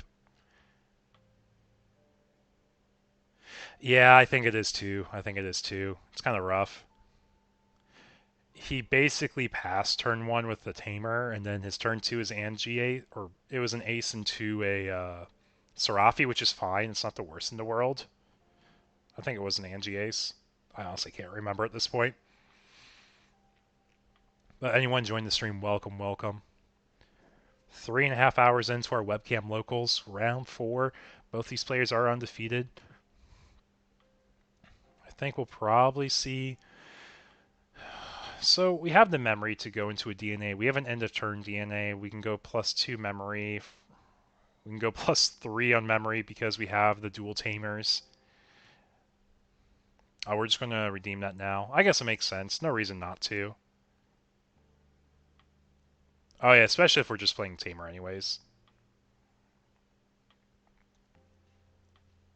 Okay, so he didn't have game. I just don't think there's enough the yellow deck can do unless they high roll into a Magnamon. Magnamon goes into Domini. Domini plays out the level 5. Level 5 searches security, goes into Domini, and like that's all I can see happening here. He's just emphasizing these stacks are going to be bounced. Okay. Yep, this tamer is going to give us the flexibility of not passing turn at least.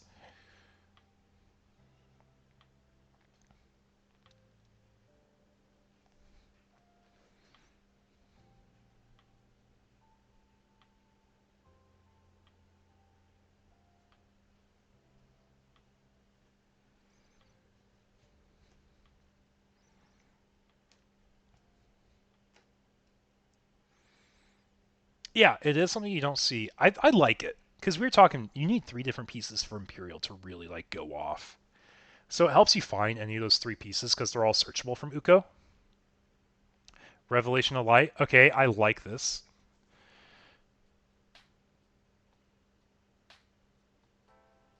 Because we do have a Kari Tamer in play. Do we play out a body also? We probably. I mean, having 3 Daviskin dual tamers is so rough. But we were talking, guys. Because V Passion scooped early in game 2, after recognizing I have no out, he has time to finish this game. Even though there might be lots of effects that go on, they should be able to finish. If they don't, I would be very surprised. Because we still have another 9 minutes on the clock. Like, there's no way this game won't finish. I just feel bad because that is such a hard brick. So we are picking up the Pyildra probably here. Or Vmon, we do need a rookie to play still. Got 20 people in the stream. Welcome, welcome. Hope you guys are enjoying it here. Yeah, we're going to be chaining all our free rookies. We get 3 of them anyways. Yeah, exactly. Yeah, it's your dual tamer. Yeah, that's what I was saying. It's like, it helps with any of the 3 pieces. You grab the Digimon or you grab Tamer. That is also true. That is also true. Could just do the ace play before they have a chance to get their resolution because it's turn player priority.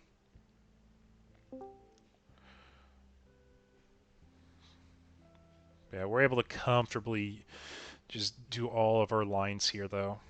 We're going to be source stripping this angel stack pretty quickly.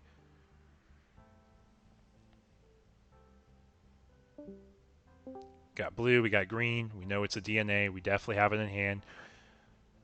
Get our memory for our DNA. We get our memory from our dual tamers. We're stripping sources from our dual tamers too.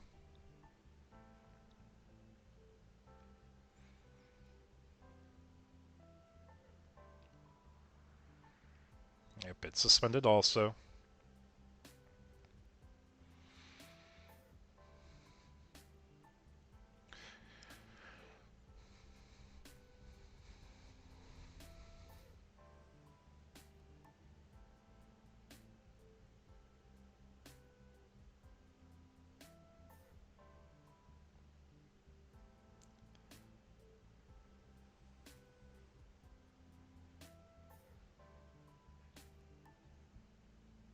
Revelation of Light. Yep, we remember that was there.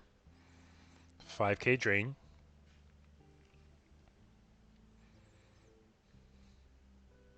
So we had to remember partition won't be able to keep the bodies out now. In case that matters at all. I don't think we saw another option security when Yeoman was looking through it either with the Rev. Because he didn't play anything out. Truby Ace. We got jamming though from Imperial, or from the XV.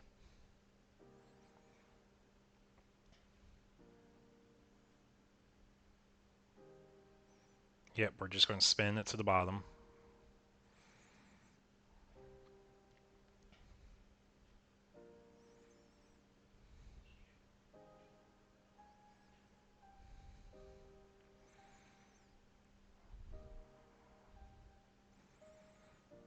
So, the Magnum, that's really good here. So now we get... So, I think the Ace does get a restand, and it has jamming. Yeah, so it should be pretty safe here.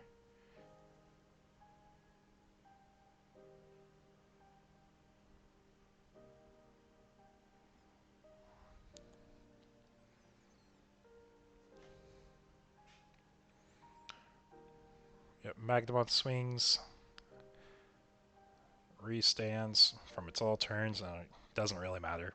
That's game. Well, folks, we got one more round tonight. One more round. And we will see who is our last undefeated after. Angels did the best it could. It did the best it could there. Sometimes it's just rough. Some games you have it, some games you don't. But we have Imperial in our finals, guys. Before we get started in the final round, I'll be right back. Gotta refill my coffee. Got a moment, though, before we have to do that. We have one more table still playing it out.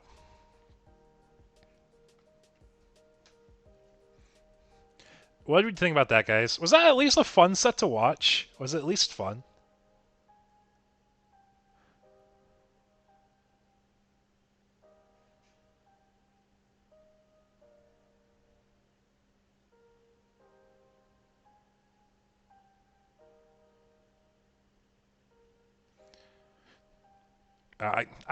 I'm assuming he should have had level 4 there. You're all right. He should have been able to go over that rookie just for free. Or not free, but cheap enough. But it really didn't matter.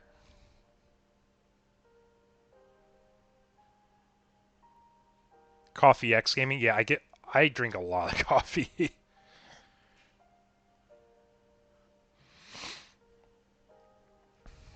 Go back and forth between that and water. Nah, man. Pure coffee. Pure coffee.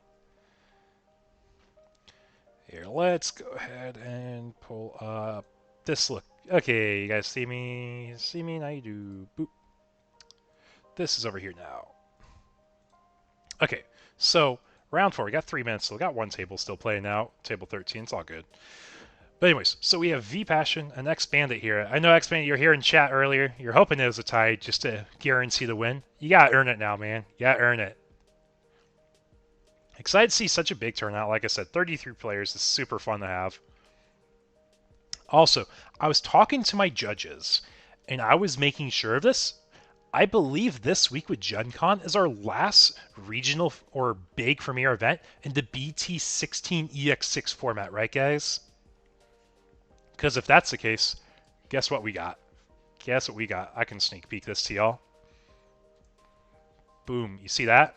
You see this? Because I believe we are done with BT16 EX6 format this week, that means next week we're doing BT17, guys. So buckle up and get ready. Proxies will be allowed because I acknowledge the first 2 weeks of a set, people won't have their cards. If you pre-order or order on TCG Player, it takes 2 weeks. You guys will have 2 weeks of proxies.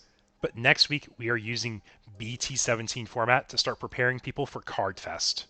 Card Fest is our next big roadmap item. Because I believe if you go to World Digimon, because my judges and I were just kind of briefly looking, I don't recall seeing anything else in between that was going to be in an older format. Also, love that image resolution there, don't you guys? We're not talking about store events, so let's close that. Large scale events, this is what we're looking at. September is our next month. So if we go here to September, September 14th. That's our next big event, guys. That's Card Fest. We're going to start preparing. Yeah, because there's nothing else. 28th is our next one. And I know we have folks in other regions, but I don't think we have anything else before that. We technically have the September 1st for Europe. I know, folks, we have international folks. I am an NA, or not organizer, I'm an NA participant, so my focus will be on the NA region. But we're going to be preparing for this. So we're going to do BT17 format next week. Actually, question, do we have the new starter decks in this format? I don't think we do, right? What's our release date of products?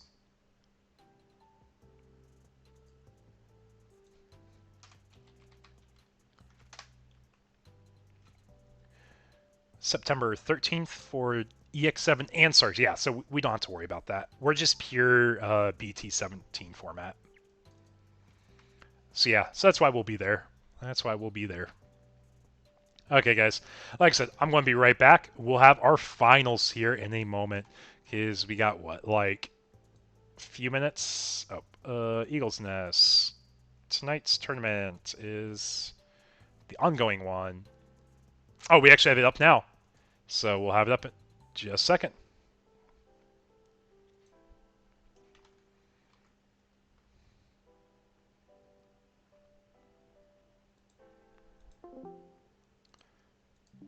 Welcome to the finals, y'all. Yo. Thank you, Sep Eagle. Y'all are going to be on stream. Excited to see a good show. Y'all been doing great tonight. Keep it up. Also, Let me turn off the stream. Oh, appreciate that. I love our community. I love y'all. Y'all are great. But yeah, in case y'all didn't hear, next week we're going to be in the BT17 format, so we can start prepping for Card Fest. Oh yeah. Yep, I know people are excited for it. It's going to be a fun format. Okay. I'm going to be on mute. If you guys need a judge, go ahead and ping them and judge requests. I'm going to have my audio on mute. Good luck, y'all. Okay, good luck.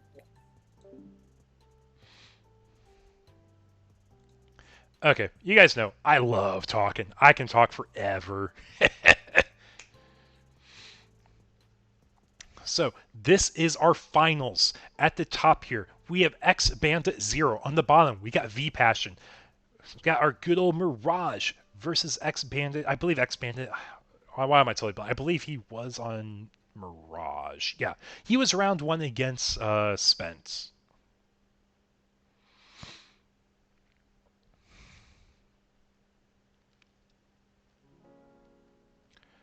So we're going to see some gaming. And I do think on paper, this is Imperial favored. Zudo Ace is your biggest out for this matchup to strip and make sure they can't partition. Because as we mentioned before, partition requires you to have both the levels. But we start out Dual Tamer right away. We can go real fast now, guys. We are opening up the Yoko egg. So you can think for 3 seconds, is he playing Zaipenmon? But no, you realize he's just playing Mirage. Yeah, Zaipeng, it's a goofy card. It's one of the newer techs. You don't see it a whole lot. And we're going to go Blue Memboost, search top 4 for a blue Digimon. We're probably adding that Lanamon or the Gao. And we are opting for Gao.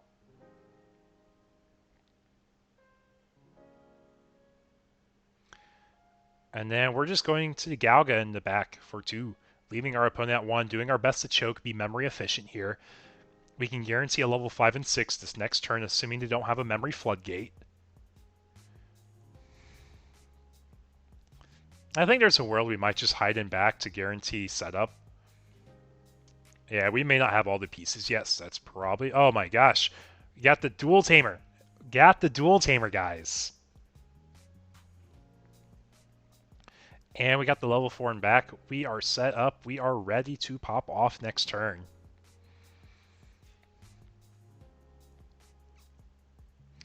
And we're going to play our own Thomas H. Norstein Fixer 4-4.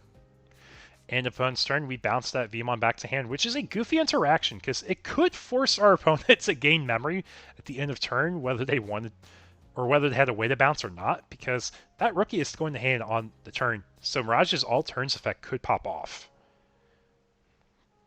But anyone joining the stream, welcome, welcome. We are in the finals here. So start a main. We're going to go ahead, play out our Vmon, grab a Digimon with free in its trait. Yeah, the Oil Slick card's a little hard to read. It's a little hard to read. Oil Slick, Lottery, I don't know what you guys prefer calling those.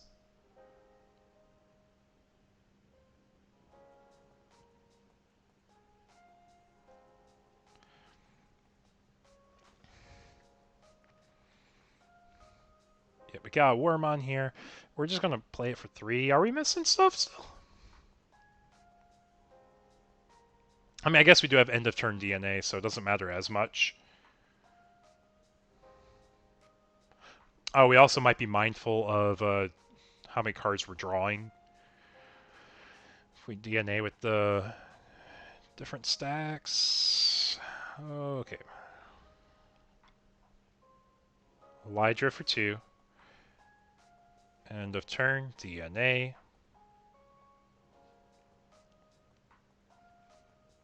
Nothing can restand now.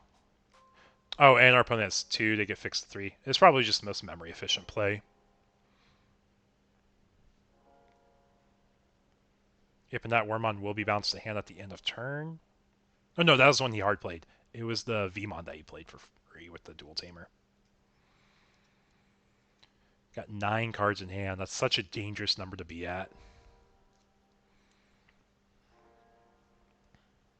But we do have the global you can't unsuspend effect from the Pyildra. So I think our game plan is just to chain those as much as possible. And Mirage's goal is to get a Zudo, strip 1 to level 4s. Or you can just do both of them, honestly, it doesn't matter as much. Bounce the Pyil. After you bounce Pyil, they can't partition.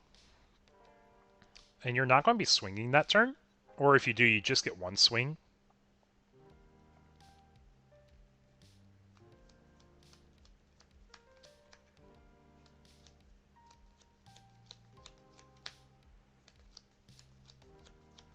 So what does Mirage want to do here? What do they want to do here? What is my ping?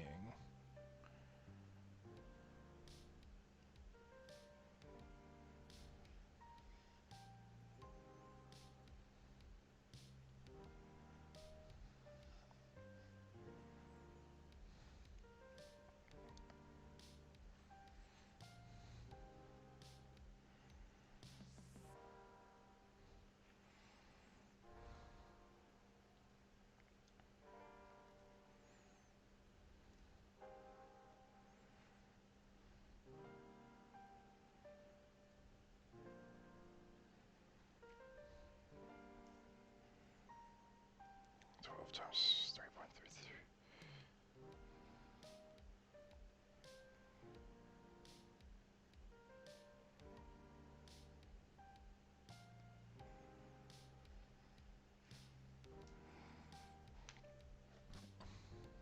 Yep, so like I said, there's the Zudo. That card matters. That card matters here. So now we can go into Mirage and not stress as much. The only issue is we do give them back the Pyil, but I don't think we care as much right now about that. Or are we missing it? Could be missing the Mirage.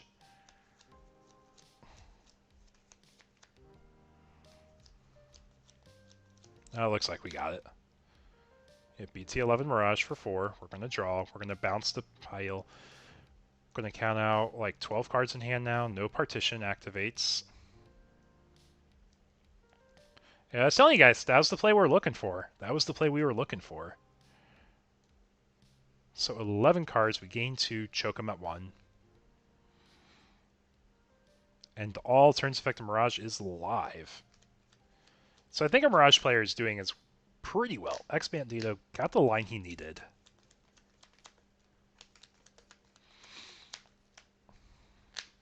And he played around the ace as well as possible too. By not being greedy and swinging, he is a lot safer now. Does he have a jamming inherit? He has, was that Betamon? Yeah, he is jamming.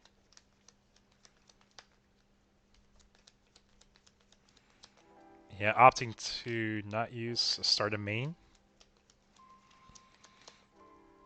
I mean, if we play out more Tamers, we do the best we can. Oh, we're just going to Giga Death. This is discounted Giga Death, guys. It's -1 in hand, and it's -3 for overflow. It's a double discount. But they do have 6 memory to work with. They can easily get to another Mirage if they needed. But they can kind of take their time. They're not in a rush. Yep, we'll go into Gal first. Rookie in the back because we're good at the game. We want the free draw.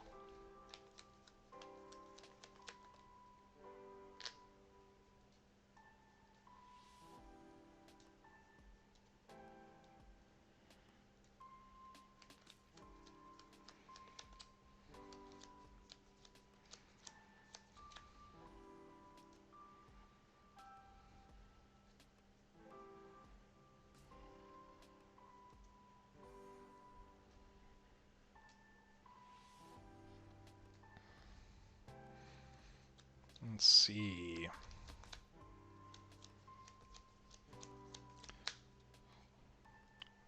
Oh, we're throwing our members. We're cracking it. Are we just going to slam a level 5? Or no, it's just we acknowledge how much memory we need for the play. I mean, that's fine. I don't hate it. So for 2, draw. When digivolving, we both draw a card. This procs to Gao. This also procs to Gao. Oh, I'm shuffling.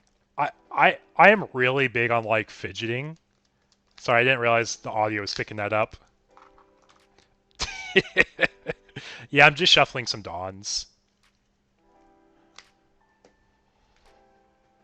Oh, we're bouncing that dual tamer. Bounce a tamer, play a free tamer of our own. We didn't have the free tamer of our own, but that's fine. We set Imperial back. So this is typically your 1 of Mirage. It's a 1 of Tech normally. It's either this or a Vikemon Ace. Oh no, it's all good. It doesn't bug me.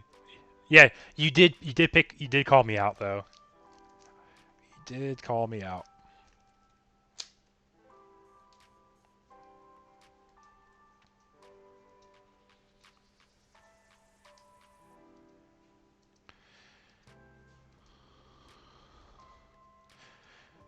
So Imperial was starting off so good.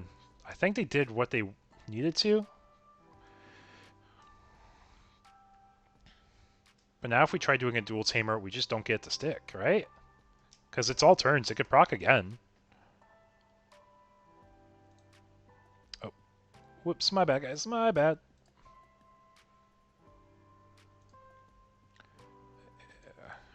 Because I think that Mirage can just keep procking all turns. Yeah, it's just all turns. You can play Thomas H. Oh, it's just when Evos when you bounce the tamer. Okay, okay.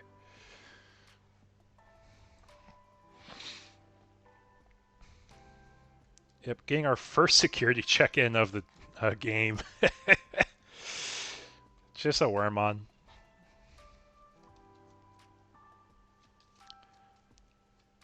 And no free Thomas to play from the effect. We're going to swing again here.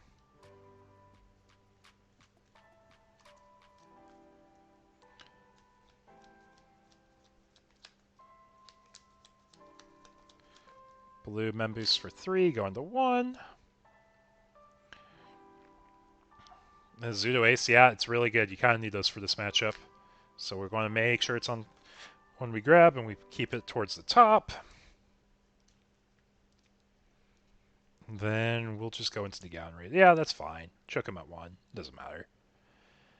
I'm just so greedy when it comes to playing Mirage. Like, I want to get maximum value for my 4s, and it's just so hard for me to let go of that value. Even it's like, it's 1 more draw, it's 1 less memory. But just choking our opponent at 1. While we have a level 6 on board, can't get over that. It's going to be a free restand, too, because it's an all turns bounce effect, and we can play Thomas, too.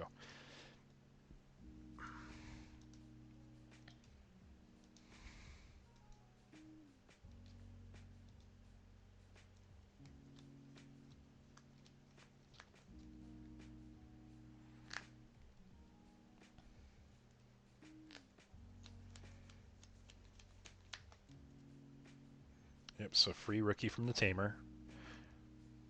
This one says when you evo another free Digimon, gain a memory, I believe, right? Or no, it's when he evolves himself. So we can go to a sting for essentially one by himself, and then when you DNA, you strip the sources.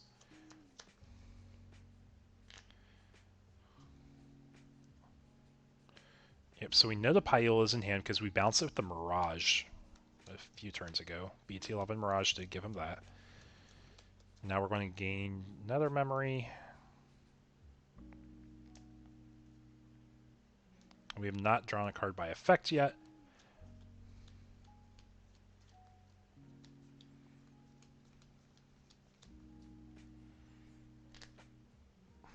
Yep, and we are forced to from the egg, so if he has a Thomas, he can play a Thomas for free. Doesn't have one, there's the first Mirage in security. Or, not first, but next Mirage was in security, so we are down. We have one Mirage at the bottom, we have one Mirage in trash, one Mirage on board. We have 2 more BT11 Mirages to be found. We do have the global can't unsuspend effect. So that actually might slow down. Oh. So we do have the Zudo in hand, so we probably do push out and go to a BT11 Mirage if we have it this next turn. That would make the most sense, I think.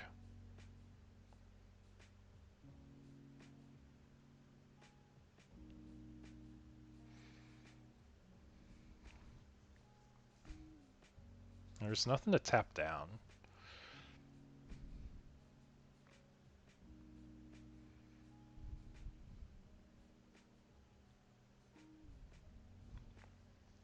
I don't know, Chad, is there an angle I'm missing here?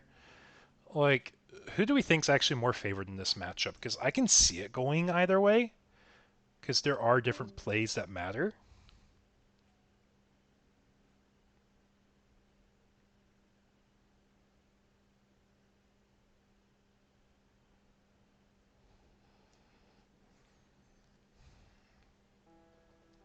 So what do y'all think, chat? What's like the main line you're looking for? Because I think it is just, do you get the Zudo to deny partition? You bounce the stack. Because now all you have to strip is just a Pyil.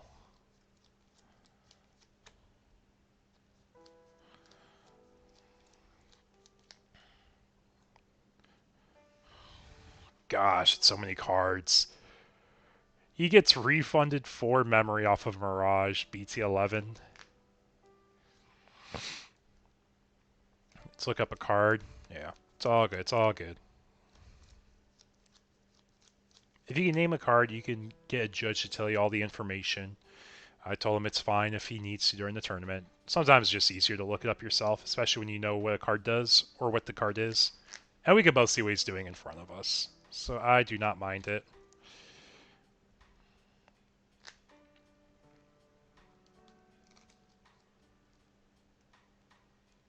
Oh, we're not playing the Thomases from the Alternates effects potentially because we don't want to give him a free restand also.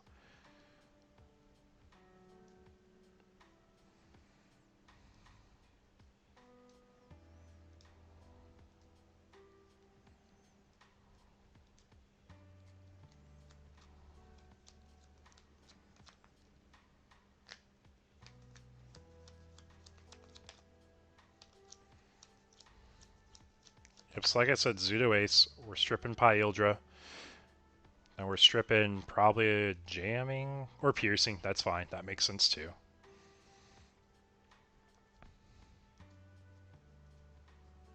Go into Mirage for basically free after we bounce the security to hand. We could go into burst mode. Oh, we're just hard evoing in the burst mode. I don't hate that, because the all turns on that one doesn't really do a whole lot. And we get 4 memory back going to 1. Then Fixer puts him to 3. Yeah, he should have 15 in hand now. Yeah, he has 15 in hand now, because he got 4 from the rip.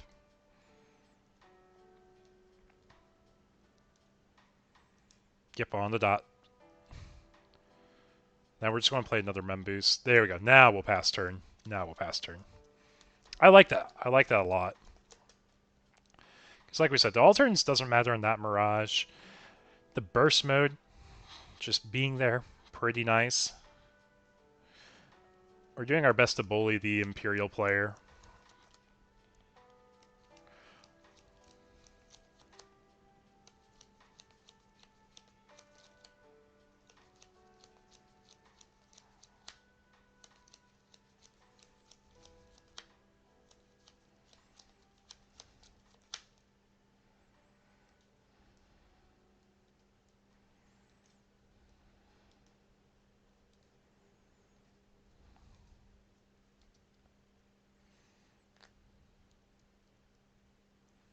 So we can search, doesn't matter. We're already committing to a big hand.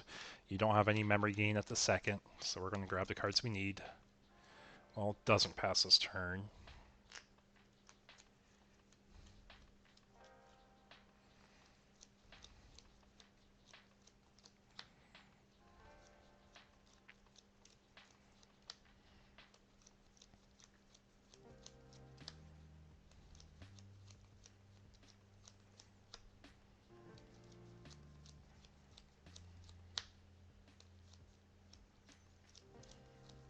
Yep, Rookie and Raisin.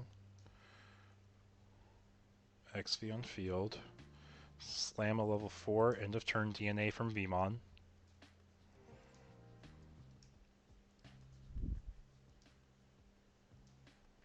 Yep, just wait, we're going to do everything in order. Yep, end of turn DNA. When we DNA, we get 2 memory, 1 for XV, 1 for Sting. We're going to draw, we're going to tap Dual Tamer, gain a memory, strip a source on this.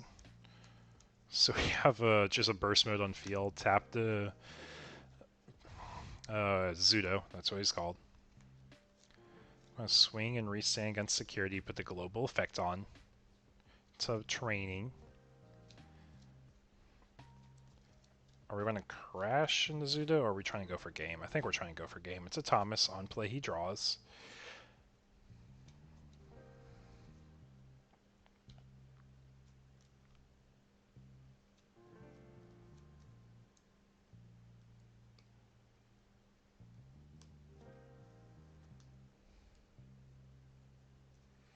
Yeah, the green side of Imperial really doing the control.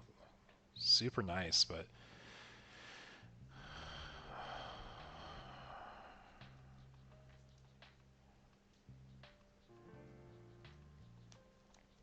I mean, yeah, it's the Galga versus the world.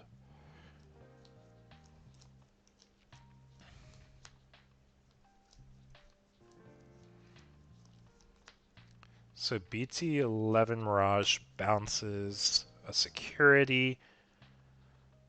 Swing, puts him down to 2. It is very important we have the untapped Thomas that we can evo into a hybrid.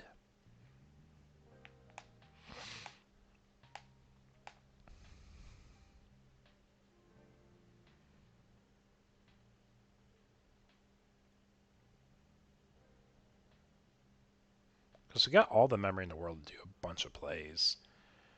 So it's a swing about... I think we're just short 1 security, like, guarantee game. Global effects are good, guys.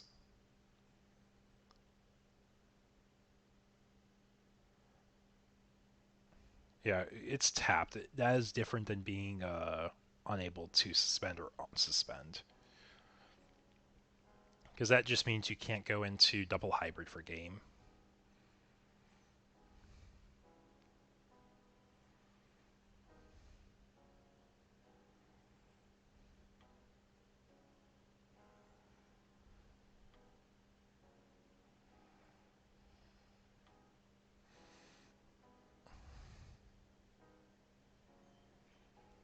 Yeah, it is the reason this matchup is so leaning towards Imperial. Like, Mirage, like I've been saying all day, it has outs.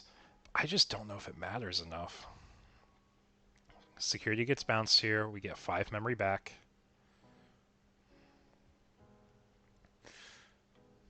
Get memory from our inherits. Oh, we can go into 2 BT11 Mirages. That's our out.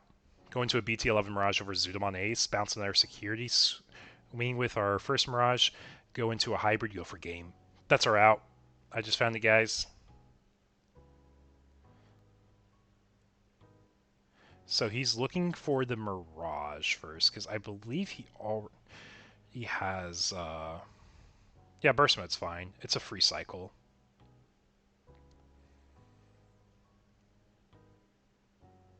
But BT11 Mirage is needed first. Do it again. There's a BT11 Mirage. I think we got game. Because we're going to crack training, go into BT11 Mirage over Zudo. I mean, we're going plus in memory still. And we can burst mode still. Yeah, it's fine. We got memory. Bounce security. Yes, we do have to play around the fighter ace still.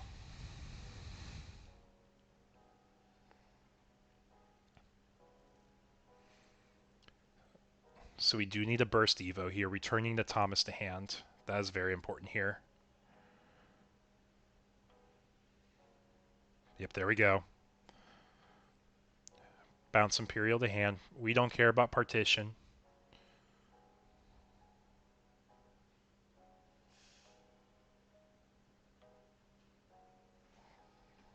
Yep. Yeah, you gotta trash that too. You gotta trash that too. Okay, I was just getting ready to make sure we had that. And the reason we did that is so we get memory back.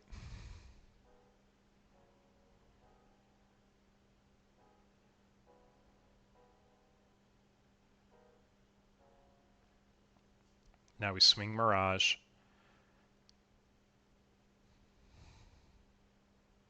It's Imperial. And then hybrid for game. There we go. There we go, guys. That was the line that we were looking for. We knew it was there. We knew it was there, right? That was a hard-fought game. It really was. And I think this really showcases how the good players can pilot and navigate around difficult matchups. What did you guys think? Did you guys think that was a good game? I know it's the same decks we've seen for quite a while. Both players are piloting super well right now. We're going to game 2.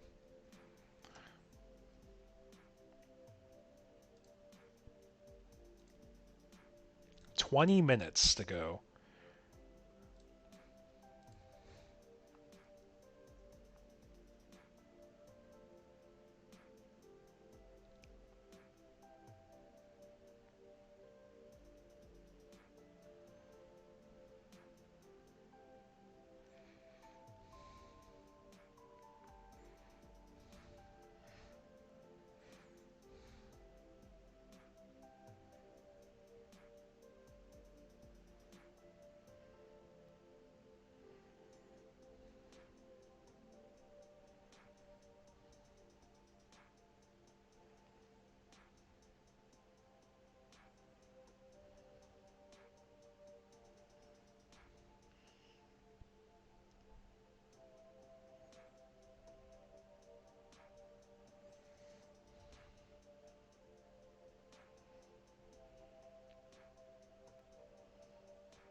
Yep, we're going on to game 2, folks. Imperial's choice of first versus second. Mirage taking game 1. Mirage is going to start us off with a Yoko Wagon raising. Going to a rookie.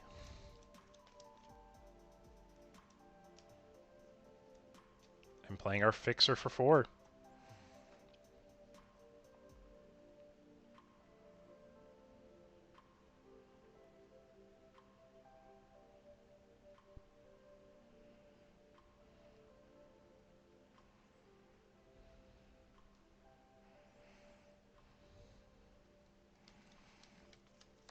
Oh, we're just going to open Uko. I like that.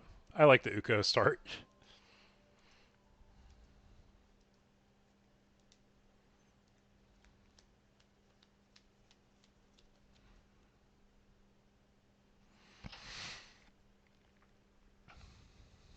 I'm just going to play a Sting for 4. This is a weird hand. It might be a... I don't want to say it's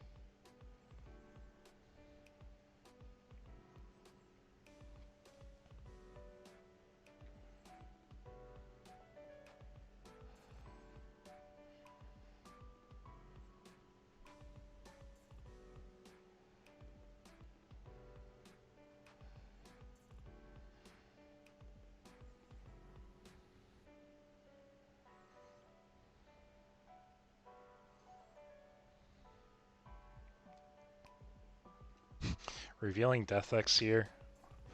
That Zuda play was such a punish, though, just to reverse it. Plus 1 in hand also.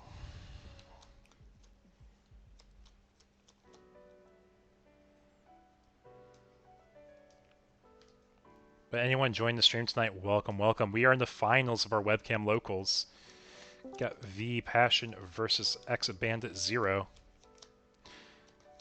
Game 1 was taken by Mirage through a very clever line of guaranteeing a hybrid for game after getting that free Thomas from security, I believe it was. Really mattered. So Uko's going to get its first check-in, and we get a free training for Mirage. A free Evo is so good.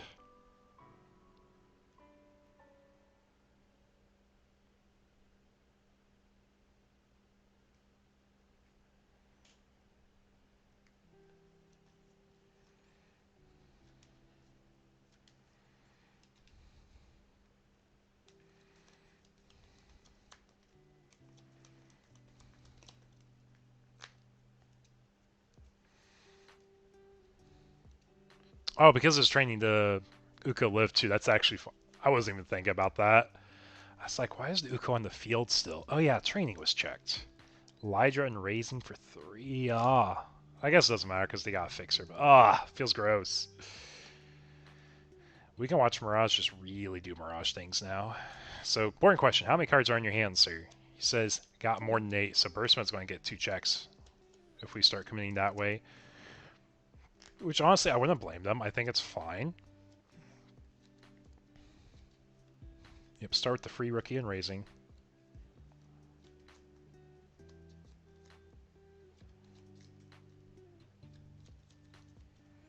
Are we just... Oh, we could swing over to Uko. That makes sense, too. Because we just want to bounce security hand, be as safe as possible when we do it. I'm on board with it. Bounce security hand now. Gain memory for every 4. It should just be 2 memory. I will say this. A good Mirage player keeps track of the opponent's hand by quantity rather than asking every 3 seconds. Sometimes it's just nice to verify, though. Because it does save time. Every time you ask, you're wasting like a few seconds. And we're just going to choke our opponent at 1. We do have an end of turn DNA VMon, so we are able to get something going.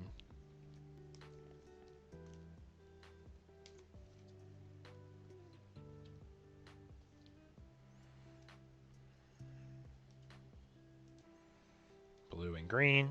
It's good enough for that. We'll get a memory. Nothing can unsuspend.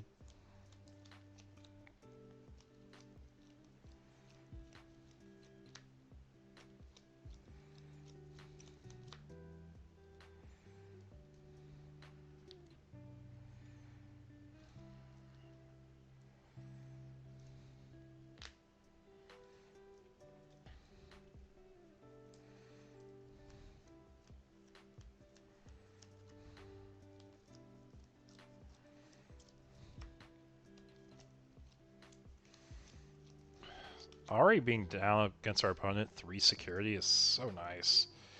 So we are going to see the burst mode. Going to bounce the pile. It's going to partition. We'll get our free memory. We have 2 free memory coming back. Oh, and then the inherits.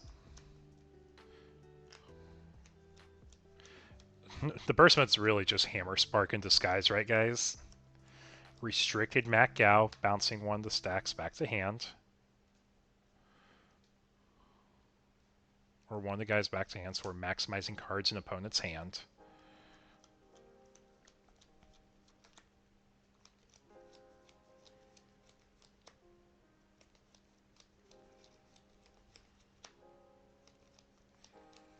Swing, jamming, Yoko effects. No Yoko effects.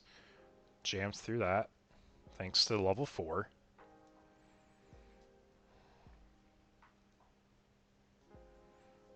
Play a Thomas for 4, leaving our opponent at 1. I'm fine. I'm on board with this. Then Burst Mode does cause us to do de-Digivolve. Got our all turns effects live again. We have a second stack set up.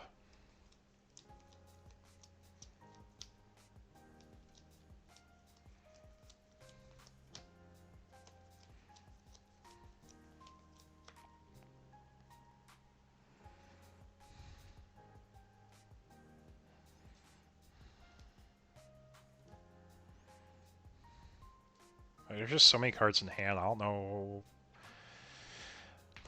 if we have a way to...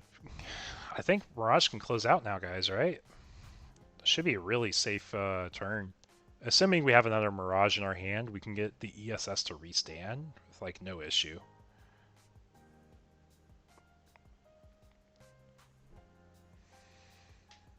So if you go into BT11 Mirage first, or even BT13 Mirage, you're still in a good spot. Because you're going to bounce Tamer hand, gain memory, play a Thomas for free, double swing. I think the only out he potentially has is an option in security. Because Imperial doesn't have any level 5 aces. Yep, and if you play a Tamer, you do go -1 in hand.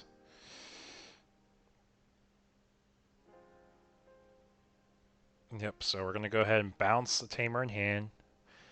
Do memory effects first, because they both are same time. Inherit, gains another memory. We can play a free Thomas from our hand if we want now. Swing security, restand thanks to Mac out is a win attack timing. Yoko we could proc if we want. And we are going to tap the Thomas to draw, so we're probably going burst mode next.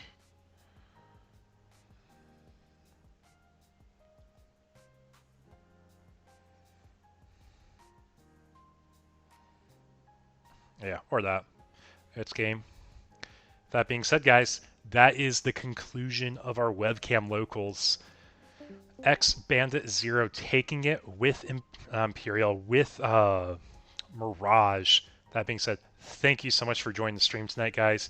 It's been a lot of fun. 4.5 hours is a lot. So take care, have a nice one, and we will see you all next week after Gen Con.